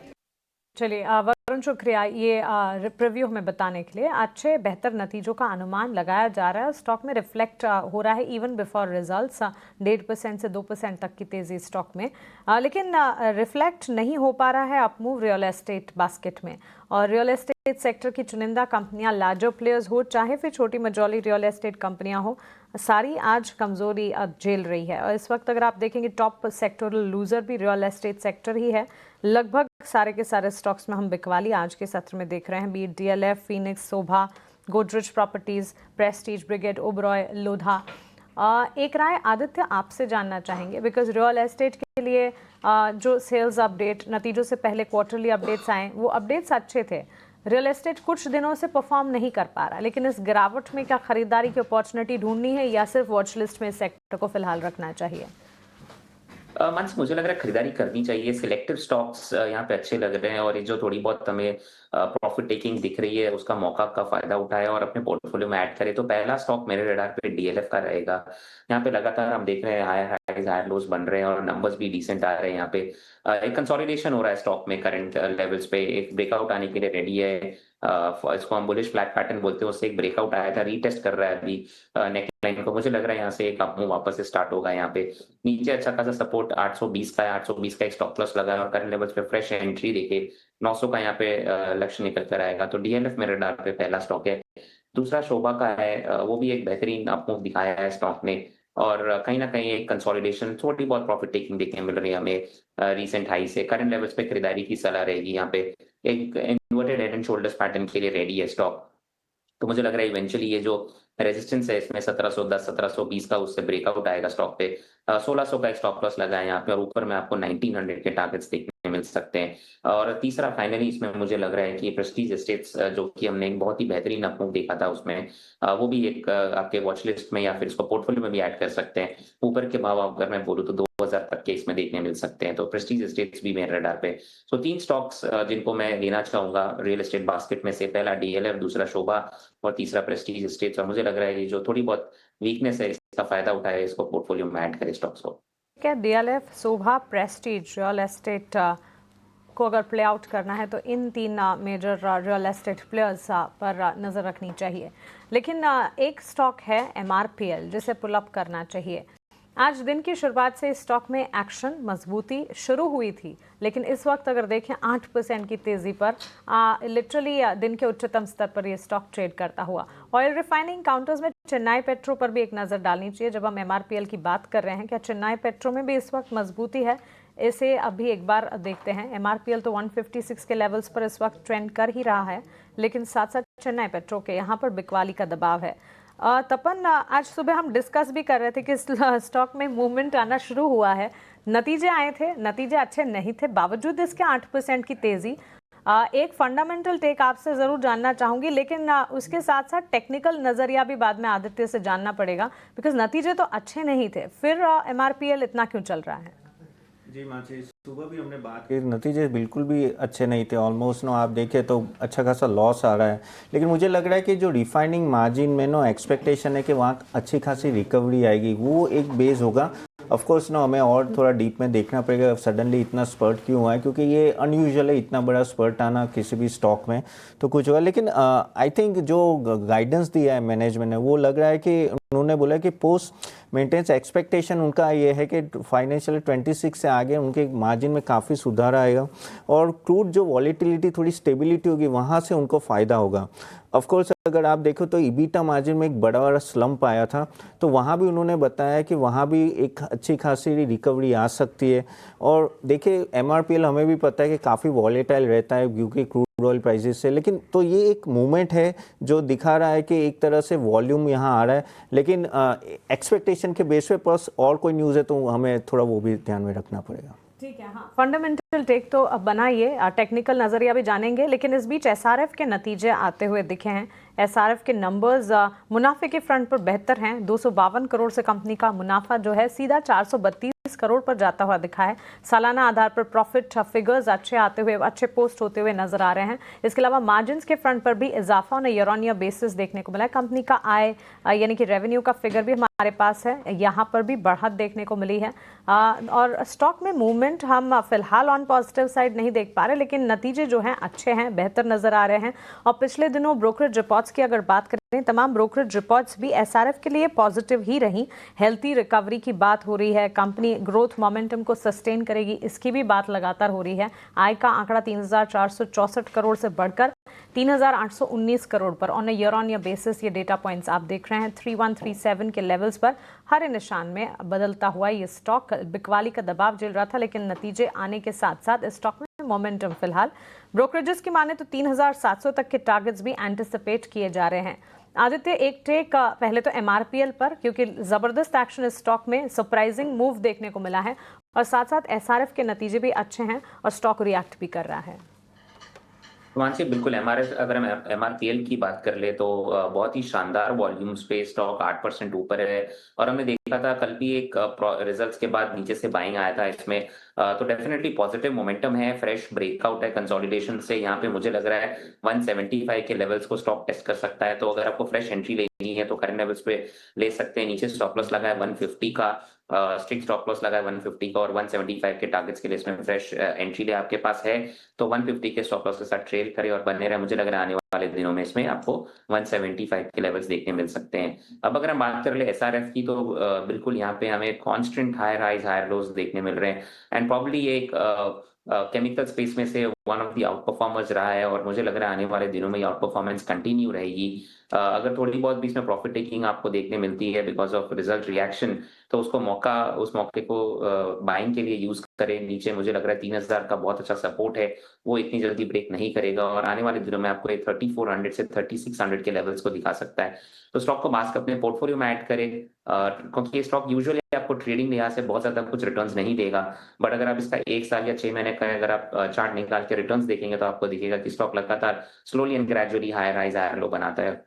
तो करंट लेवल्स पे खरीदारी करें, अगर डिक्लाइंस आते हैं तो भी इसमें ऐड करें 3100 तक। नीचे मुझे लग रहा है 3050 का स्टॉप लॉस लगा के 3400 3600 के टारगेट्स इसमें बना के रखें। बिल्कुल, देखते ही देखते नतीजों के साथ साथ स्टॉक में भी पॉजिटिव मूव क्लियरली नजर आ रहा है, और इस वक्त दिन के उच्चतम स्तर पर 3165 के स्तरों पर करीब 1% की तेजी पर एसआरएफ का स्टॉक। कामकाजी मुनाफे के आंकड़े भी आते हुए दिखे हैं सालाना आधार पर, वो डेटा भी अच्छे हैं। सो हर लिहाज से हर पैरामीटर पर रेवेन्यू, प्रॉफिट, मार्जिन्स और कामकाजी मुनाफे के फ्रंट पर मजबूत नतीजे। 17% से मार्जिन्स बढ़े 22% पर जाते हुए ये भी देखने को मिले हैं। चलिए ऑन दिस नोट एक छोटे से ब्रेक लिए हम रुक रहे हैं। ब्रेक के उस पार जब वापस लौटेंगे derivative strategy, BTST trades, STBT trades और साथ साथ क्यूज ट्रिगर्स पर नजर डालेंगे।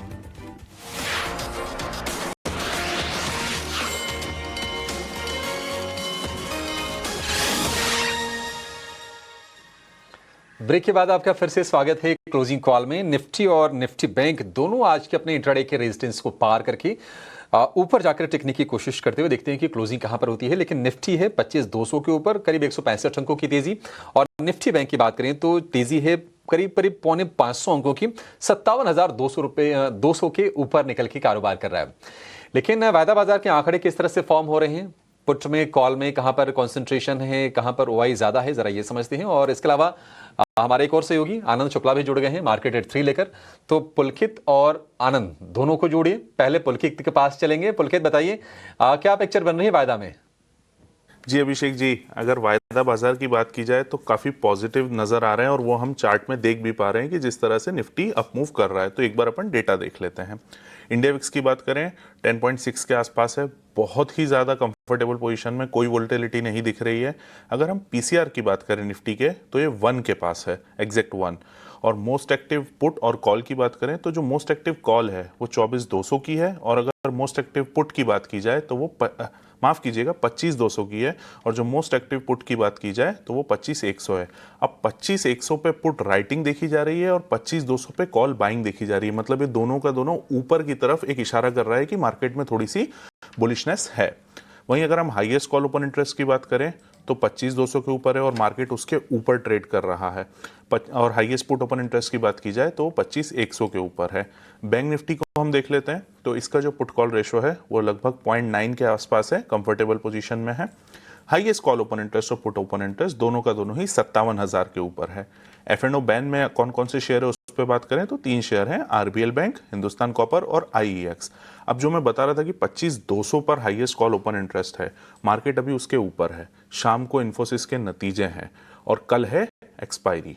अगर ये सारी चीज़ें पॉजिटिव रही थोड़ी बहुत भी और नतीजों ने बहुत ज़्यादा निराश अगर नहीं किया तो हो सकता है हम एक बड़ा मूव देख लें, क्योंकि अगर हम 16 जुलाई की बात करें तो लगभग 25,250 के आसपास एक हाई बना था, और मार्केट अगर वहाँ ऊपर निकल के सस्टेन करेगा तो हो सकता है हमें 100, 150, 200 पॉइंट की मूवमेंट ऐसे ही मिल जाए। तो जी अभिषेक जी, ये थे वायदा बाजार के आंकड़े जिस तरह से बन रहा था सेटअप। ठीक है पुलकित। तो वैसे भी देखा जाए तो 25,183, 186 ये था 20 डे ये में, और वहां पे एक रेजिस्टेंस था, बाजार ने उसको कंफर्टेबली फिलहाल तो पार कर लिया। देखते हैं कि टिक पाता नहीं टिक पाता है, उस पर नजर रहेगी। और 57,000 के क्रूशियल लेवल को निफ्टी बैंक ने पार किया है और यहाँ से फर्दर अपसाइड की भी गुंजाइश दिख रही है वायदा के आंकड़ों से। लेकिन इस बीच सिंजीन जो कि बायोकॉन के रिसर्च आर्म है, इनके नतीजे आ गए हैं और मुनाफा 76 करोड़ रुपए से बढ़कर आई है 87 करोड़ रुपए ईयर ऑन ईयर बेसिस पर। शेयर हम 0.5% ऊपर कारोबार करते हुए देख रहे हैं। वैसे भी कुछ दिनों से अगर हम बात करें तो सिंजीन में भी तेजी है। आय 790 करोड़ रुपए से बढ़कर 875 करोड़ रुपए। तो दोनों फ्रंट पर, चाहे वो मुनाफा हो चाहे वो आय हो, नंबर फिलहाल प्राइमा फेसी अच्छे दिख रहे हैं। एक बार जरा इस पर व्यू ले लेते हैं, उसके बाद आनंद के पास चलेंगे और समझेंगे कि अभी तक का बाजार का जो कारोबार हुआ है उसमें क्या प्रमुख चीजें रही हैं, क्या मेजर हाईलाइट्स रहे हैं। लेकिन सिंजीन 680 रुपए का प्राइस और थोड़ा चला है नतीजों से पहले ही शेयर। ये सिंजीन को लेकर सोमिल आपका क्या व्यू है, क्या कोई ट्रेड बनता है इसमें? सिंजन अभी भी 200 डेली मूविंग एवरेज के नीचे चल रहा है, तो मीडियम टर्म आउटलुक अभी भी थोड़ा सा डाउटफुल है। लेकिन in the very short term high top high bottom formation on the daily chart बनना शुरू हो गए हैं और मोमेंटम इंडिकेटर्स में बाई सिग्नल आ गया है। जो high top high bottom formation 3 दिन पहले बना था वो एक फ्लैग पैटर्न का ब्रेकआउट था, which is a very good sign. Targets in the short term 710 के रहेंगे, which is 200 daily moving average, और नीचे में जो स्टॉप लॉस रखना है वो थोड़ा सा डीप है क्योंकि थोड़ा सा अच्छा स्पाइक आया है इसमें। Stop loss would be 653। ठीक है, 653 रुपए का स्टॉप लॉस 200 डे में की अगर हम बात करें सिंजीन की तो वो आई थिंक 810-15 रुपए के आसपास का होना चाहिए। और अभी ये शेयर है आपको दिखेगा 700 रुपए के आसपास। हालांकि नंबर्स ठीक है लेकिन शेयर आप देखिए बहुत ज़्यादा कोई खास रिएक्शन नहीं है, करीब करीब 0.25% से लेकर आधे % के आसपास के मूव आप शेयर में देख रहे हैं। लेकिन चलिए बढ़ते हैं आगे और मार्केट एट 3 के साथ हमारे साथ जुड़े हुए हैं आनंद शुक्ला।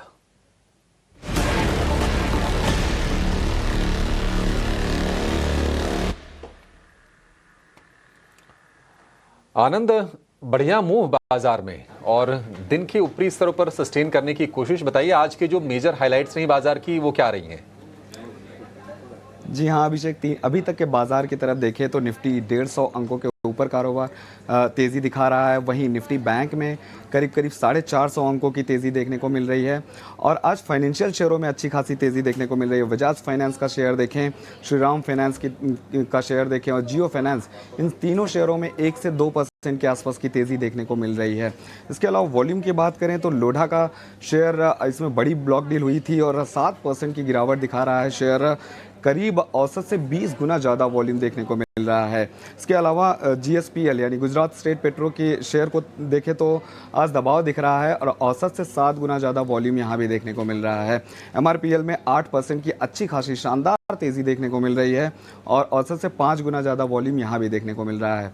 इसके अलावा खबरों की बात करें तो बायोकॉन पर एक खबर है, ऑस्ट्रेलिया में इन्होंने नई दवा लॉन्च की है और ये जो दवा है वो इम्यून सिस्टम से जुड़ी बीमारियों के इलाज में इस्तेमाल की जाती है। करीब करीब 3% ऊपर शेयर कारोबार करता नजर आ रहा है। आदित्य बिरला रियल एस्टेट के नतीजे आए थे, नतीजों की तरफ देखें तो आय जो है करीब करीब 200 करोड़ घटा है और मुनाफा 8 करोड़ मुनाफे के मुकाबले अब कंपनी 25 करोड़ के घाटे में आ गई है। इसी के चलते शेयर में 6% के आसपास की गिरावट देखने को मिल रही है। अंत में एक ब्रोकरेज रिपोर्ट की बात करेंगे। डिक्सन टेक पर नुआमा की ब्रोकरेज रिपोर्ट आई है। इन्होंने होल्ड की रेटिंग बरकरार रखी है और लक्ष्य जो है 15,470 से बढ़ाकर 16,100 रुपये कर दिया है। हमने देखा था कि आय में अच्छी खासी बढ़ोतरी देखने को मिली थी कंपनी के, इसी के चलते शेयर 3% के आसपास 3% ऊपर कारोबार करता नजर आ रहा है। तो 3 बजे तक ये सारी अपडेट्स थे जिनकी वजह से इन सभी शेयरों में आज एक्शन देखने को मिल रहा है। ये सारा का सारा एक्शन आपके सामने और लोढ़ा में हम देख रहे हैं कि गिरावट है करीब करीब 7% के आसपास की। देखिए एक ब्लॉक डील हुई थी, इसमें करीब करीब 1% के आसपास की इक्विटी की और जो ब्लॉक डील हुई चूंकि प्रीवियस जो इसका कल का जो क्लोजिंग था उससे करीब 7% डिस्काउंट पर हुई, 4% डिस्काउंट पर। तो शेयर में आज हम देख रहे हैं कि 7% के आसपास की गिरावट है। और वैसे भी थोड़े से इंस्टीट्यूशनल की ओनरशिप जो थी ना वो हाई थी ये प्रॉपर्टी वाले स्टॉक्स में, तो मे भी थोड़े से वो सेल कर रहे होंगे तो शेयरों पर प्रेशर बन रहा है। और आज अक्रॉस द बोर्ड आज आप रियल एस्टेट शेयरों में गिरावट देखेंगे, लोढ़ा हो या फिर DLF हो, Prestige, Godrej properties, Oberoi realty, सारे के सारे शेयर आपको आज गिरते हुए दिखाई देंगे।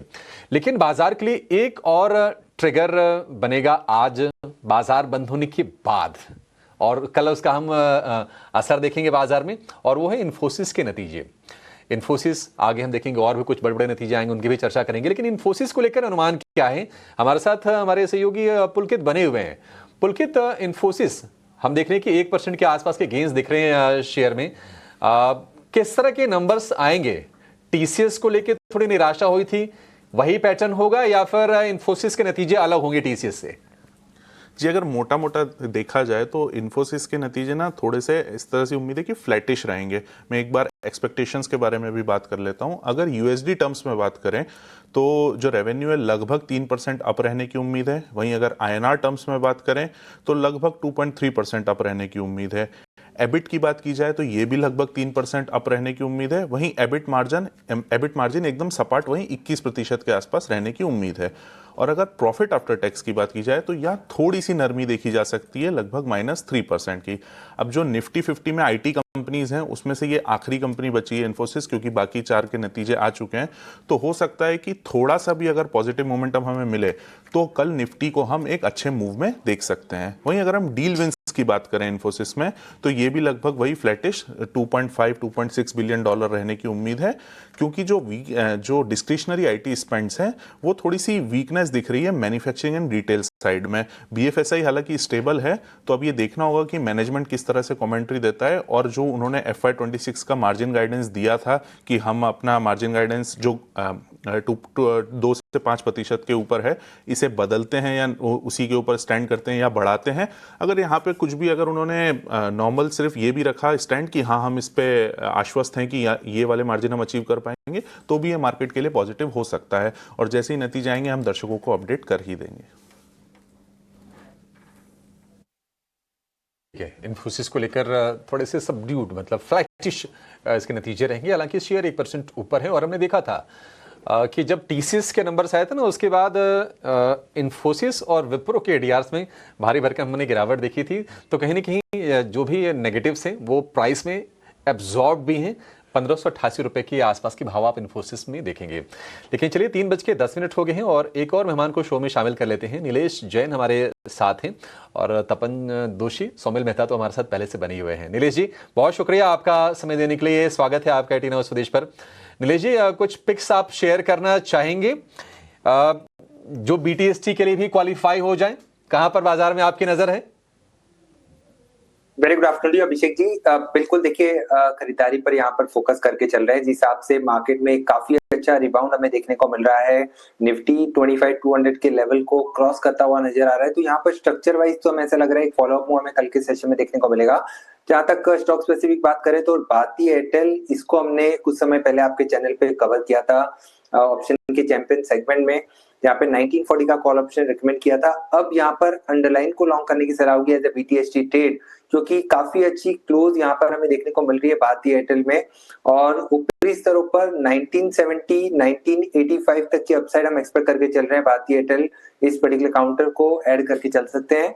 स्टॉप लॉस रखना होगा 1928 का, 1928 का स्टॉप लॉस रखना होगा। भारतीय एयरटेल को लॉन्ग करने की सलाह होगी। इसके अलावा जो दूसरा स्टॉक रडार पर है वो है पेट्रोनेट।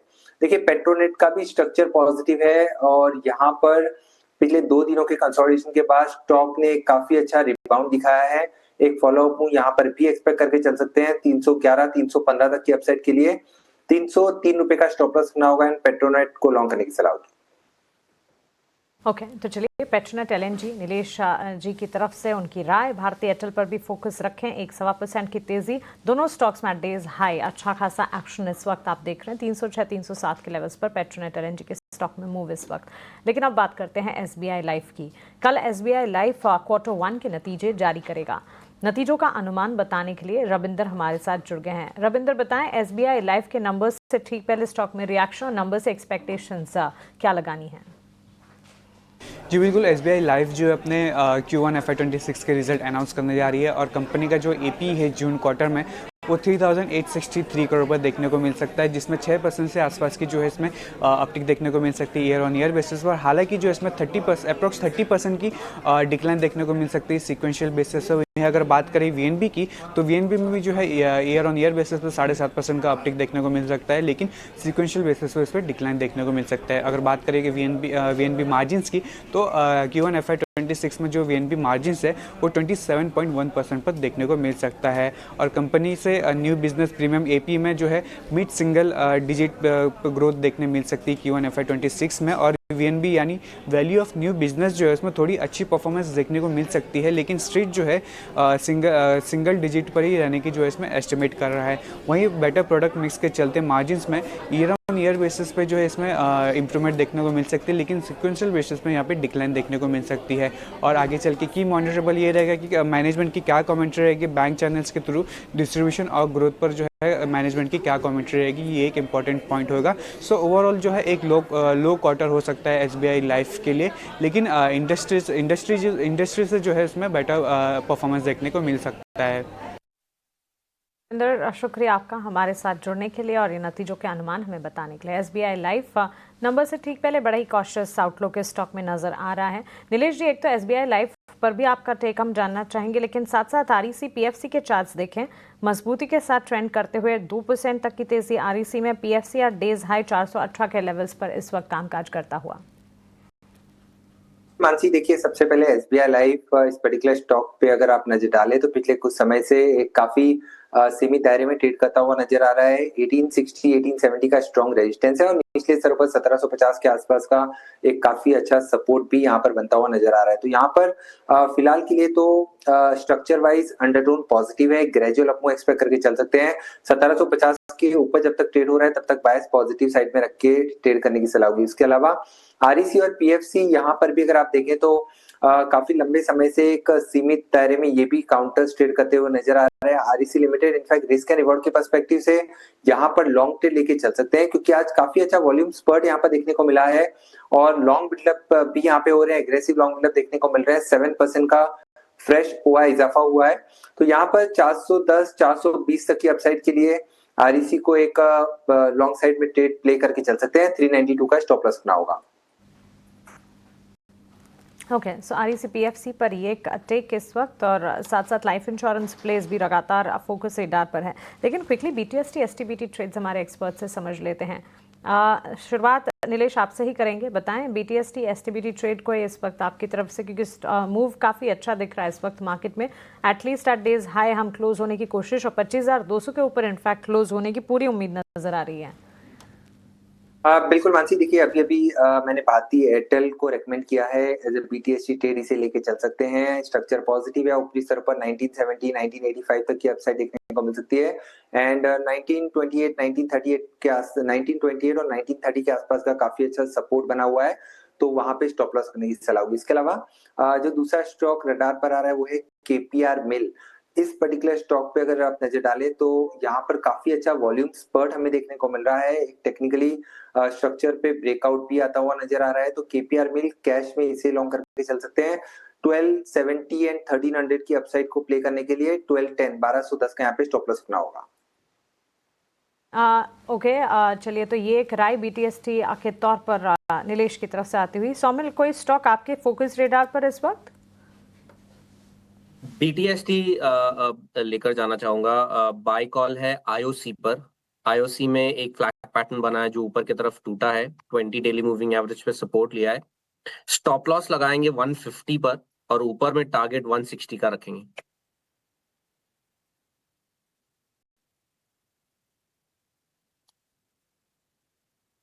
ये आपके लिए रिकमेंडेशन होगी, लेकिन एक खबर आ रही है कि मौजूदा सीजन में पावर डिमांड पीक तक पहुंचने की संभावना नहीं है, और इस सीजन में अभी तक जो बिजली की डिमांड है उसमें स्थिरता दिख रही है।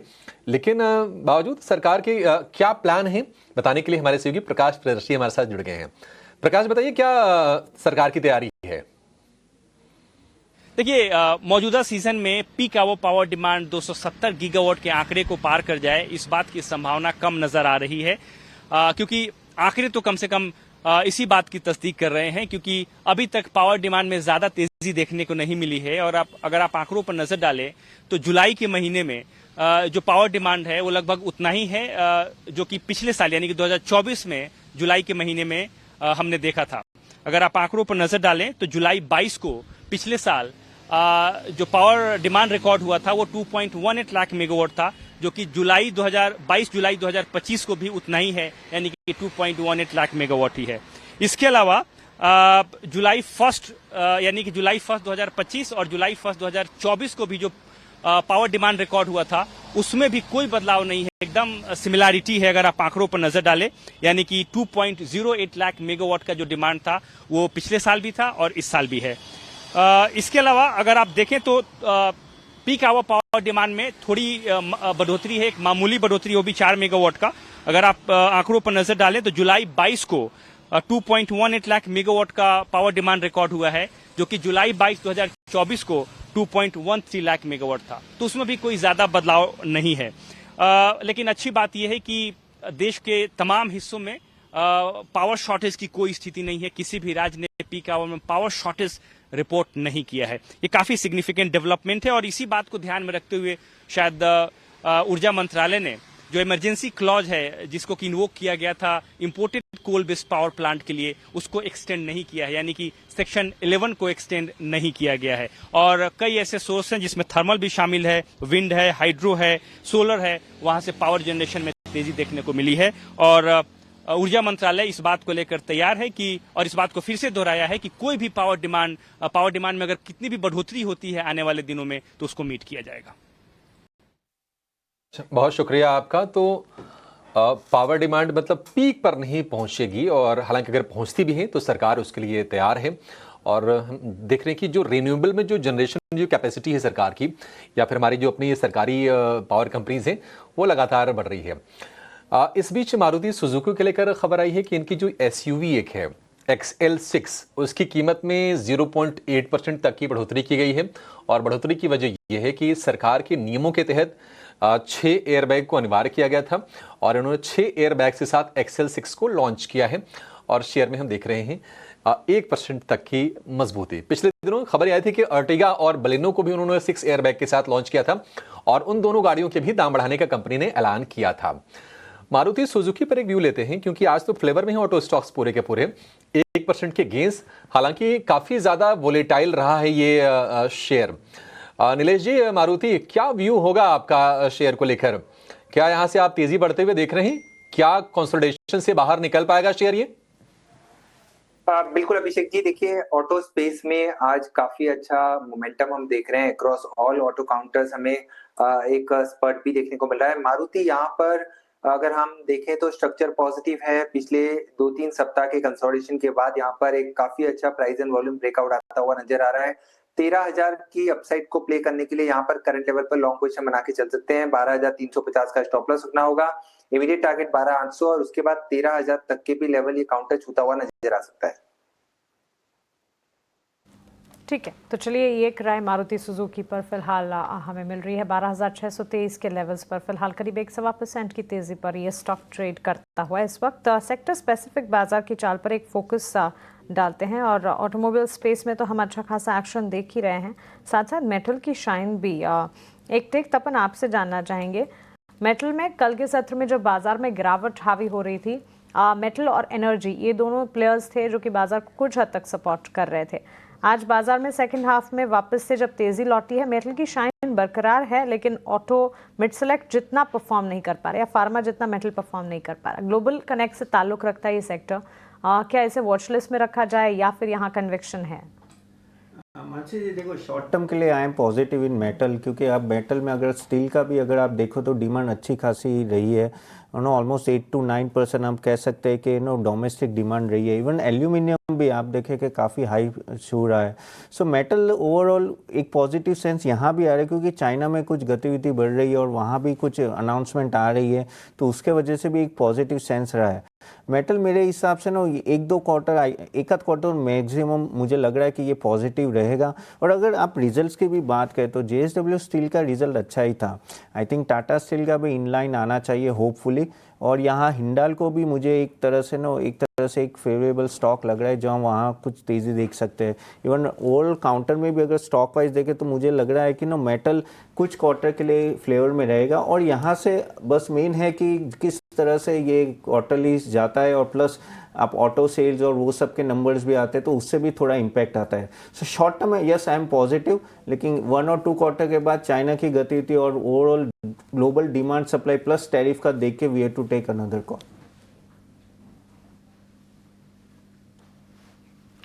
ओके, सो ये एक राय हिंडाल्को मेटल स्पेस पर ऑल इन ऑल आपको फिलहाल मिलती हुई। लेकिन 2 स्टॉक्स हैं जो कि फोकस रेडार पर हैं। एक तो FMCG प्लेयर नेस्ले जिसके नतीजे आने वाले, और दूसरा EMS कैटेगरी से जुड़ा स्टॉक डिक्सन टेक्नोलॉजीज, जो कि नतीजों के बाद काफ़ी बढ़िया ट्रेंड कर रहा है। नतीजे जिसके आने वाले हैं उसके अनुमान आपको बताएंगे, लेकिन डिक्सन टेक्नोलॉजीज में जो तेज़ी देखने को मिली है, अच्छी खासी मजबूती है, इसके पीछे की वजह क्या है ये एक बार पहले अभिषेक से जानते हैं। अभिषेक, 3% के गेंस हैं डिक्सन टेक्नोलॉजीज। वैसे तो EMS कैटेगरी पर ही बातचीत होती है और EMS कैटेगरी की ग्रोथ डेवलपमेंट लगातार फोकस रेडार पर रहती है, वन ऑफ द सेक्टर्स जो कि चर्चा का विषय बना रहता है। लेकिन डिक्सन टेक्स में जो टेक्नोलॉजी में जो धुआंधार तेजी है, इसके पीछे की वजह क्या है? मानसी देखिए, ट्रिगर यही है कि कंपनी क्या है कि EMS से आगे बढ़ के अब कुछ सोच रही है और अपने प्रोडक्ट पोर्टफोलियो को लगातार डाइवर्सिफाई कर रही है। देखिए, EMS को लेकर जो उनको बेनिफिट्स मिले थे PLI के, वो मार्च 2026 में खत्म हो जाएंगे, और माना ये जा रहा है कि फिर मार्जिन को वो करीब 0.6 लेकर 0.8% के आसपास इंपैक्ट कर सकते हैं। तो उसके लिए कंपनी ने पहले से अपने आप को तैयारी करनी शुरू कर दी है। लेकिन एक जो इंटरेस्टिंग ट्रेंड मानसी जो मुझे दिखा है कि डिक्सन टेक ने पिछले 5 तिमाहियों में अपनी आय को लगातार ईयर ऑन ईयर बेसिस पर डबल किया है, और ये बहुत ही सॉलिड आंकड़े फिर से Q1 में कंपनी ने पेश किए हैं। मुनाफा डबल होकर 280 करोड़ रुपए। आय की बात करें तो आय 12,835 करोड़ रुपए, इसमें भी 95% का उछाल ईयर ऑन ईयर बेसिस पर। EBITDA 89% बढ़ा, मार्जिन में हल्की सी ग्रोथ रही है 2.1% से बढ़कर 2.2% पर। लेकिन ट्रिगर यहां से ये है कि कोर बिजनेस से आगे कंपनी ग्रोथ पर फोकस कर रही है। 1,000 करोड़ रुपए के निवेश से लैपटॉप और मैन्युफैक्चरिंग प्लांट कंपनी लगाएगी। कंपनी के पास बड़े ग्राहक है, जिसमें कि HP है, लेनोवो है, एसर, आसूस, गूगल पिक्सल, ये ग्लोबल जाइंट्स हैं कंपनियां, और उनसे कॉन्ट्रैक्ट मिल रहा है डिक्सन को। हाल फिलहाल हमने देखा कि 2 करार और एक जॉइंट वेंचर किया क्यूटेक इंडिया में 51% हिस्सा खरीदा कंपनी ने और ये कैमरा फिंगरप्रिंट मॉड्यूल में कंपनी ऑपरेट करती है। तो इनका जो कोर है ना ईएमएस, उससे थोड़ी आगे बढ़ रही है। इसके अलावा चोंकिंग यूहाई एक कंपनी है, मैकेनिकल के लिए इलेक्ट्रॉनिक्स बनाती है ये, और उसके साथ इन्होंने जेवी किया। उसके पहले हमने देखा था कि एचकेसी के साथ इन्होंने ज्वाइंट वेंचर किया था डिस्प्ले मॉड्यूल के प्रोडक्शन के लिए। तो ये तमाम टेल विंड्स हैं डिक्सन के लिए, और आय तो लगातार बढ़ी रही है। ब्रोकरेजेस का भी कन्विक्शन है। जेफरीज ने होल्ड की रेटिंग दी है, 15,400 का हालांकि टारगेट है, इसके ऊपर ही शेयर अभी कारोबार कर रहा है। मोतीलाल ओसवाल के जो टारगेट है 22,100 के हैं। नोमुरा की कुछ दिनों पहले रिपोर्ट आई थी, 21,800 के टारगेट नोमुरा ने दिया था। हालांकि कुछ ब्रोकरेजेस हैं थोड़े बेरिश भी हैं, जिसमें कि गोल्डमैन सैक्स एक है, सेल की रेटिंग इनकी तरफ से है 11,100 करोड़ रुपए। लेकिन निश्चित तौर पर सॉलिड नतीजे और सॉलिड प्लानिंग आगे भविष्य को लेकर कि अपनी आय को कैसे ये बरकरार रख पाएंगे, कैसे ग्रोथ को यहां से ड्राइव करेंगे, और उस चीज को बाजार दे रहा है थम्स अप। शेयर हमने देखा कि 3% के गेंस के साथ ये कारोबार कर रहा है। इनएविटेबल, और डिक्सन टेक्नोलॉजी सिर्फ और सिर्फ ईएमएस कैटेगरी का ही बनकर नहीं रह गया है। वहाँ से आगे बिजनेस एक्सपेंशन और नए डेवलपमेंट प्लान्स जो हैं वो लगातार बनाए जा रहे हैं, और इसी के चलते ब्रोकरेजेस के भी पॉजिटिव रेडार पर है। और नतीजों के बाद भी हम देख रहे हैं स्टॉक में ज़बरदस्त एक्शन, शानदार तेज़ी का ट्रेंड जो है वो बिल्कुल जारी है। लेकिन नेस्ले इंडिया के नंबर्स कल आने वाले हैं। कंजम्पशन का खेमा जो है सीजनलिटी फैक्टर के लिहाज से काफ़ी मायने रखता है इन दिनों, इन महीनों, जहां ऑनसेट ऑफ मानसून या बारिश देश भर में शुरुआत हो चुकी है इस सीजन की। नेस्ले के नतीजों से एक्सपेक्टेशन क्या है, क्विकली स्नेही से जानते हैं, उसके बाद क्लोजिंग की तरफ बढ़ेंगे। जी बिल्कुल, अगर हम नेस्ले के Q1 नंबर्स के बारे में बात करें तो हम एक डिसेंट क्वार्टर की अपेक्षा रखते हैं, ना बहुत ही अच्छा ना बहुत ही बुरा। Standard year on year basis पर देखते हैं इसके आंकड़े क्या हो सकते हैं। रेवेन्यू की उम्मीद है 5,100 करोड़ पर लगभग 6% का अपटिक। एबिटा में भी हम 6% अपटिक की उम्मीद रख रहे हैं। नेट प्रॉफिट में बहुत ज़्यादा ग्रोथ नहीं, बट तो भी पॉजिटिव ग्रोथ की उम्मीद है, 1.7% हायर, और नेट प्रॉफिट की अपेक्षा है 760 करोड़ पर। और उनके जो एबिटा मार्जिन है वो लगभग 23% के आसपास थोड़े से दबाव में रह सकते हैं। ओवरऑल एक्सपेक्टेशंस के बारे में बात करें तो वॉल्यूम ग्रोथ 3 से 4% के बीच में हो सकता है। याद रखिएगा कि पिछले क्वार्टर में ये 2% पर था, तो सिक्वेंशियल बेसिस पर काफ़ी अच्छा मूव है ये। डोमेस्टिक सेल 5.5% ऊपर हो सकते हैं और एक्सपोर्ट 7.5% ऊपर। ग्रोथ की बात करें तो पाउडर्ड, लिक्विड और बेवरेजेस में अच्छा ग्रोथ देख सकते हैं। कन्फेक्शनरी के साथ साथ डबल डिजिट ग्रोथ एक्सपेक्ट कर रहे हैं बेवरेजेस में, mid high single digit culinary और चॉकलेट सेगमेंट पे। दूसरी तरफ उनका जो मिल्क सेगमेंट है और न्यूट्रिशन सेगमेंट है, जो बेबी फूड सेगमेंट है, वो थोड़ा लैग कर सकता है। और जो इन्फ्लेशन हमने देखा है cocoa, coffee, wheat, palm oil, इन सारे प्राइजेस पर, उनके दम पर मार्जिन भी थोड़ा सा दबाव में रह सकता है। तो जब आंकड़े आ जाएंगे उस पर बहुत इंपॉर्टेंट क्या रहेगा नोटिस करने के लिए, मैनेजमेंट की कमेंट्री, वॉल्यूम ग्रोथ और डिमांड ट्रेंड्स पर, pricing strategy, raw material scenario का उनका आउटलुक और डिस्ट्रीब्यूशन एक्सपेंशन अपडेट। तो इन सारे फैक्टर्स पर हमारी नज़र बनी रहेगी। बट यहाँ डिसेंट क्वार्टर की उम्मीद है नेस्ले के Q1 से।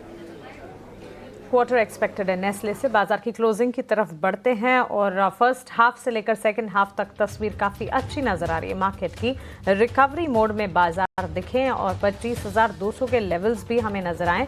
इस वक्त क्लोजिंग में 25,200 के पार होने की पूरी तैयारी है। 57,200 के लेवल्स के पार हम देख रहे हैं। बैंक निफ्टी में करीब 500 अंकों की मजबूती पर क्लोजिंग नजर आ सकती है। आज के स्टॉक्स ऑफ द डे अगर देखेंगे, लगभग सारे के सारे सेक्टर्स स्टॉक्स में अच्छा खासा एक्शन। भारतीय एयरटेल में अच्छी मजबूती के बीच कामकाज नजर आ रहा है। रिलायंस ने वापस से कमबैक किया है अच्छी तेजी के बीच। ICICI bank, HDFC bank, Tata Motors, ये तमाम काउंटर्स में अच्छा एक्शन है। और उसके ठीक विपरीत Infosys, HUL, Tata consumer, ITC, UltraTech cement का बाजार में अब भी कंट्रीब्यूट करना बाकी है। तो इन तमाम स्टॉक्स पर भी खास नजर रहेगी। बिकवाली का दबाव, मार्केट की ब्रेथ काफ़ी बटी हुई। 1350 एडवांसेस के सामने 1390 डिक्लाइंस, यानी कि 50-50 मामला इस वक्त तो नजर आ रहा है। फेयर इंडिकेटर इंडिया विक्स की तस्वीर अगर देखेंगे, वहां पर भी कंफर्ट लेवल्स नजर आएंगे। एक्सचेंज एंसिलरी कैटेगरी में कल भी तेजी थी, आज के सत्र में भी तेजी। 2.5% की गिरावट इंडिया विक्स में 10 के लेवल पर फिलहाल ट्रेड करता हुआ। तो ये इन इटसेल्फ काफ़ी हद तक रिलीफ है। कंफर्ट लेवल के काफ़ी इनफैक्ट कंफर्ट लेवल 13-14 पर है और ये अभी 10 पर ट्रेंड करता हुआ, और स्पाइक अप्स नहीं है, which in itself is a relief. Closing आपकी स्क्रीन पर 57,183 के स्तर पर 527 अंकों की तेजी बैंक निफ्टी में। 25,200 के पार निफ्टी ने क्लोजिंग कर दिखाई है काबिले तारीफ। 150 अंकों की मजबूती पर कल 25,000 के लेवल्स को सस्टेन किया था, अब 25,200 के लेवल के पार क्लोजिंग दिखाई है। उम्मीद यही करके चलेंगे कि यहां से और ज्यादा तेजी की तस्वीर नजर आए। 82,670 के स्तर। सेंसेक्स में करीब 500 अंकों की बढ़त। ब्रॉडर मार्केट्स में भी एक्शन। सो काफी अच्छा दिन आज के सत्र में। स्टॉक वाइज एक्शन तो दिखा ही, लेकिन अच्छी बात यह रही कि इंडेक्स वाइज भी बेंचमार्क्स और ब्रॉडर मार्केट्स ने आज परफॉर्म कर दिखाया। ऑन दिस नोट हमारे सभी एक्सपर्ट्स का शुक्रिया, तपन, सौमिल, निलेश, अपना समय देने के लिए और साथ ही बाजार पर अपनी राय, एनालिसिस, स्टॉक वाइज भी अपनी रणनीति हमारे साथ शेयर करने के लिए। क्लोजिंग कॉल को हम यहीं समेट रहे हैं, लेकिन चंद मिनटों में कल की तैयारी लेकर वापस लौटेंगे। आप बने रहें ET Now स्वदेश के साथ। नमस्कार।